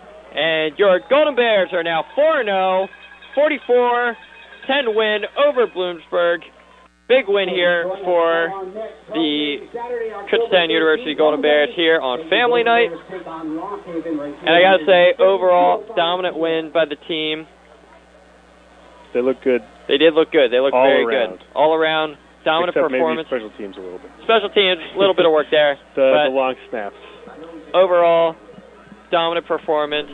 We're going to take a quick little break. We will be back for our post-game wrap-up show. Stick around here on the radio voice of Kutztown University, KUR.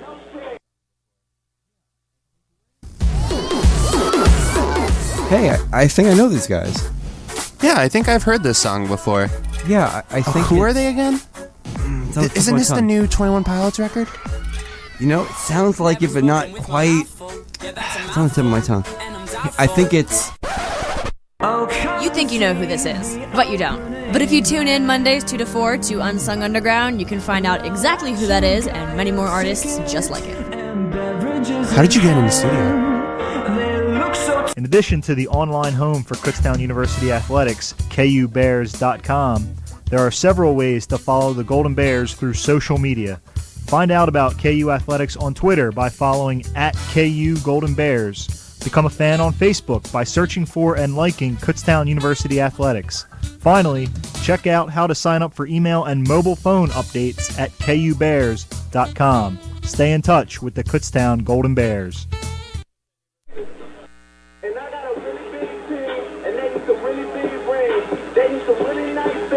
The radio voice of Kutztown University, KUR Kutztown. Welcome back. This is the post-game show with your hosts, Connor, Hi, and Kevin Group. Yep.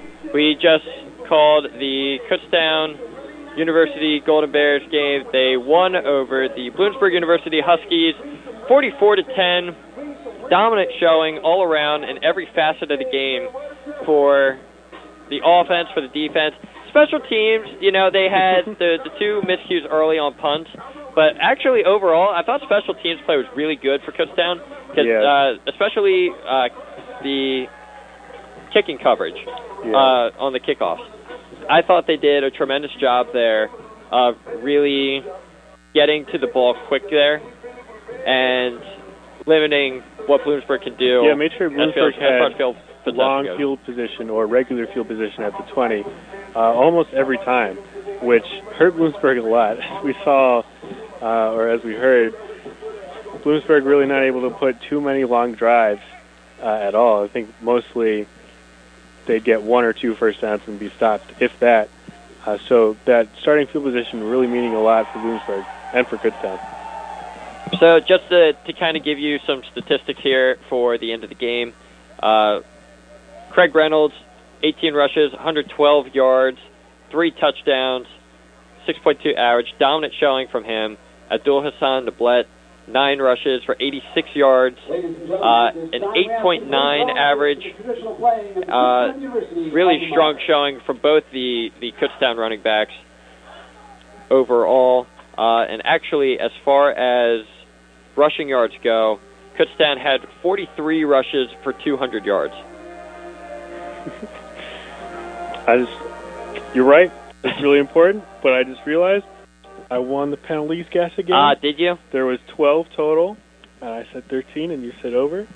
Wow. All right. So I'm 2-0. All right, fair enough. I'm 0 for 2 to start so far.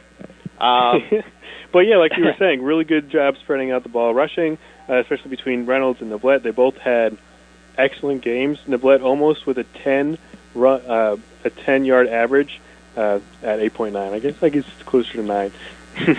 And I want to point out passing too. Overall, between the two quarterbacks, they were 23 of 29 in the whole game. And we said earlier on that the completion percentage for Kutztown as a whole is 67.3, which led the PSAC and was 5th national. And I didn't do the math, but 23 out of 29, I'm pretty sure is higher than that percentage, 67.3 percentage, and if not, it's very close. So Kutztown, again, continuing to do well, what they usually do well. And then also, Colin DeGalbo starting a little bit rocky. As we said earlier, finished 14 for 18 with 1 interception, and in the second half, he was 9 for 10. So, as you were saying, he really kind of went off in the second half. 9 for 10 is extremely good. 90%, I could do that math in my head. And then Eric Nickel is 9 for 11, which is also very good. Yeah, no, I agree. We don't have an injury update on Eric Nickel. We don't know the severity of his injury. I saw him standing on the sideline, so obviously he didn't have to leave. It wasn't anything that bad. It did look like an ankle injury. Especially coming into next week. That'll probably be the big story, that and beating Bloomsburg by so much. Yep. So going into the next game versus East Stroudsburg, which is also going to be a night game, but away, the quarterback fight is going to continue being interesting because DeGalbo and Nickel both played really, really well. They did. DeGalbo with 1 interception and Nickel with none, but they both had 1 touchdown, and I think DeGalbo had a rushing touchdown as well. So kind of hard to tell who did better. If you're thinking about the second half, DeGalbo, like we've been saying, was very good. But yeah, seeing if Nickel is going to be healthy for next week will be something to think about. And then maybe next week, if he is healthy, they do the two quarterback thing again, where they both play for a part of it. Maybe you start with DeGalbo, your main guy, and then if he's looking a little bit shaky, you could bring in Eric Nickel and shake up the opponent's defense, giving them different looks. And then if Eric Nickel starts looking shaky, you switch back. You don't necessarily need to have a super consistent quarterback in the same person, because both of them are so consistent on completions and not really giving up that many interceptions that the difference isn't going to be that huge. Now, on the flip side, we have Eric Benjamin, who did not have a stellar performance. He was 14 of 31, which is under 50%, 123 yards. His longest was 18, and he was sacked 5 times. So, not a strong showing from him. He did look good, though, in their last drive when they scored the touchdown. He did. He really did. But they made passing a point of emphasis there in that last drive. And, you know, you touched on it earlier in the game. We were kind of surprised that they didn't use the pass more, because Kutztown does give up a lot of passing yards. Yeah, and the change from third quarter to fourth quarter, they threw 14 passes in just the fourth quarter and had 7 catches on it. So that's 50% completion rate, which is lower than Kutztown usually is, and that's really not that great. But it's a lot better than they started with, 7 and 17, or at least a little bit better. And they were actually like pertinent catches. They were getting first downs. And I feel like Bloomsburg should have been able to see that their running game wasn't working too well against Kutztown's excellent defense, and switched it up a little bit sooner. It seemed like once they figured it out, the game was already over, so nothing they could fully do about it. Yeah, and then from the running perspective, Kutztown did allow over 100 rushing yards. However, it was from a combined group there from Bloomsburg. Alex Gooden had 11 rushes for 60 yards, and then Alexander Arcangeli had 5 rushes for 29 yards. It's really, Bloomsburg was very well known for their run game, and Kutztown did a really good job of shutting them down. I want to also look at punts. Kutztown had 1 punt in the entire game. It went 42 yards, but ended up with a touchback. And Dean Kristich is excellent at punting, too. But we weren't able to really highlight that because, again, they only had 1, and it ended up in a touchback. Bloomsburg had 8 punts, and they also put it between 2 different people, Smithers and Satamini. So I guess Smithers was the starting punter, and then after a couple of shaky punts, his long was 31 and his average was 23. Then they brought in the new guy, Satamini, who did a little bit better with his 3 punts, 47 long, but his average was still only 31.3, which is not super great. So that field advantage really was towards Kutztown, especially from the punts, especially from getting so many first downs. Kutztown, we keep saying it, but it's so true. This game wasn't close for 90% of it. Kutztown just outplayed Bloomsburg the whole time. Kind of an incredible game. This was a dominant performance all around by Kutztown. 66 plays by Bloomsburg accounted for 196 yards. Kutztown, on the other hand, 73 plays for 488 yards. So almost 300 more yards by Kutztown there. Just kind of shows the dominance that they had. Yeah, wow. 488 versus 196. And Kutztown only had 7 extra plays. Yeah, so. Huge. And possession time is also kind of funny. Bloomsburg ended with 28-41 and Kutztown with 29-35. So Kutztown eking it out at the end.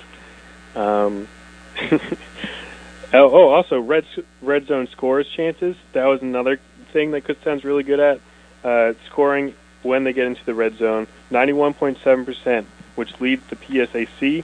They were 7 for 7 today. So I think the biggest thing that we can take away from this is now Kutztown is now 4-0, and they get that big conference win over Bloomsburg. Bloomsburg falls to 1-1. Kutztown 1-0 now in conference play. so that will bump them up in the PSAC standings. Saturday 27th is a date that you should mark on your calendar. At home, Kutztown versus Westchester. That's the homecoming game, right? That's the homecoming game, yep. That's a huge one. I'm very excited for that. That could decide a lot. Alrighty. So with that, I think we are good. So with all that being said, special thanks goes to Emily Schlegel, who is back in studio running the board, Mike Regenberger, the KUR radio programming director, and Brian Salvador, the sports coordinator. Special thanks to all you guys and many more. Kevin, special thanks to you. Special thanks to you, Connor. Oh, I thank you. Thank you. I appreciate that. And with that, ladies and gentlemen, that is all from us here at KUR. We hope you have a wonderful night and have a great weekend. Yeah, it's great weather. So, this has been the radio voice of Kutztown University, KUR. Thank you for listening to this presentation of Kutztown University Golden Bear football on the radio voice of Kutztown University, KUR. Today's game was brought to you by Kutztown University Radio and the corporate partners of Kutztown University Athletics. For more information, visit the KUR website at kutztown.edu/KUR and the KU Athletics website at kubears.com. Kutztown University football on KUR has been a presentation of the Golden Bear Network. We thank you for listening.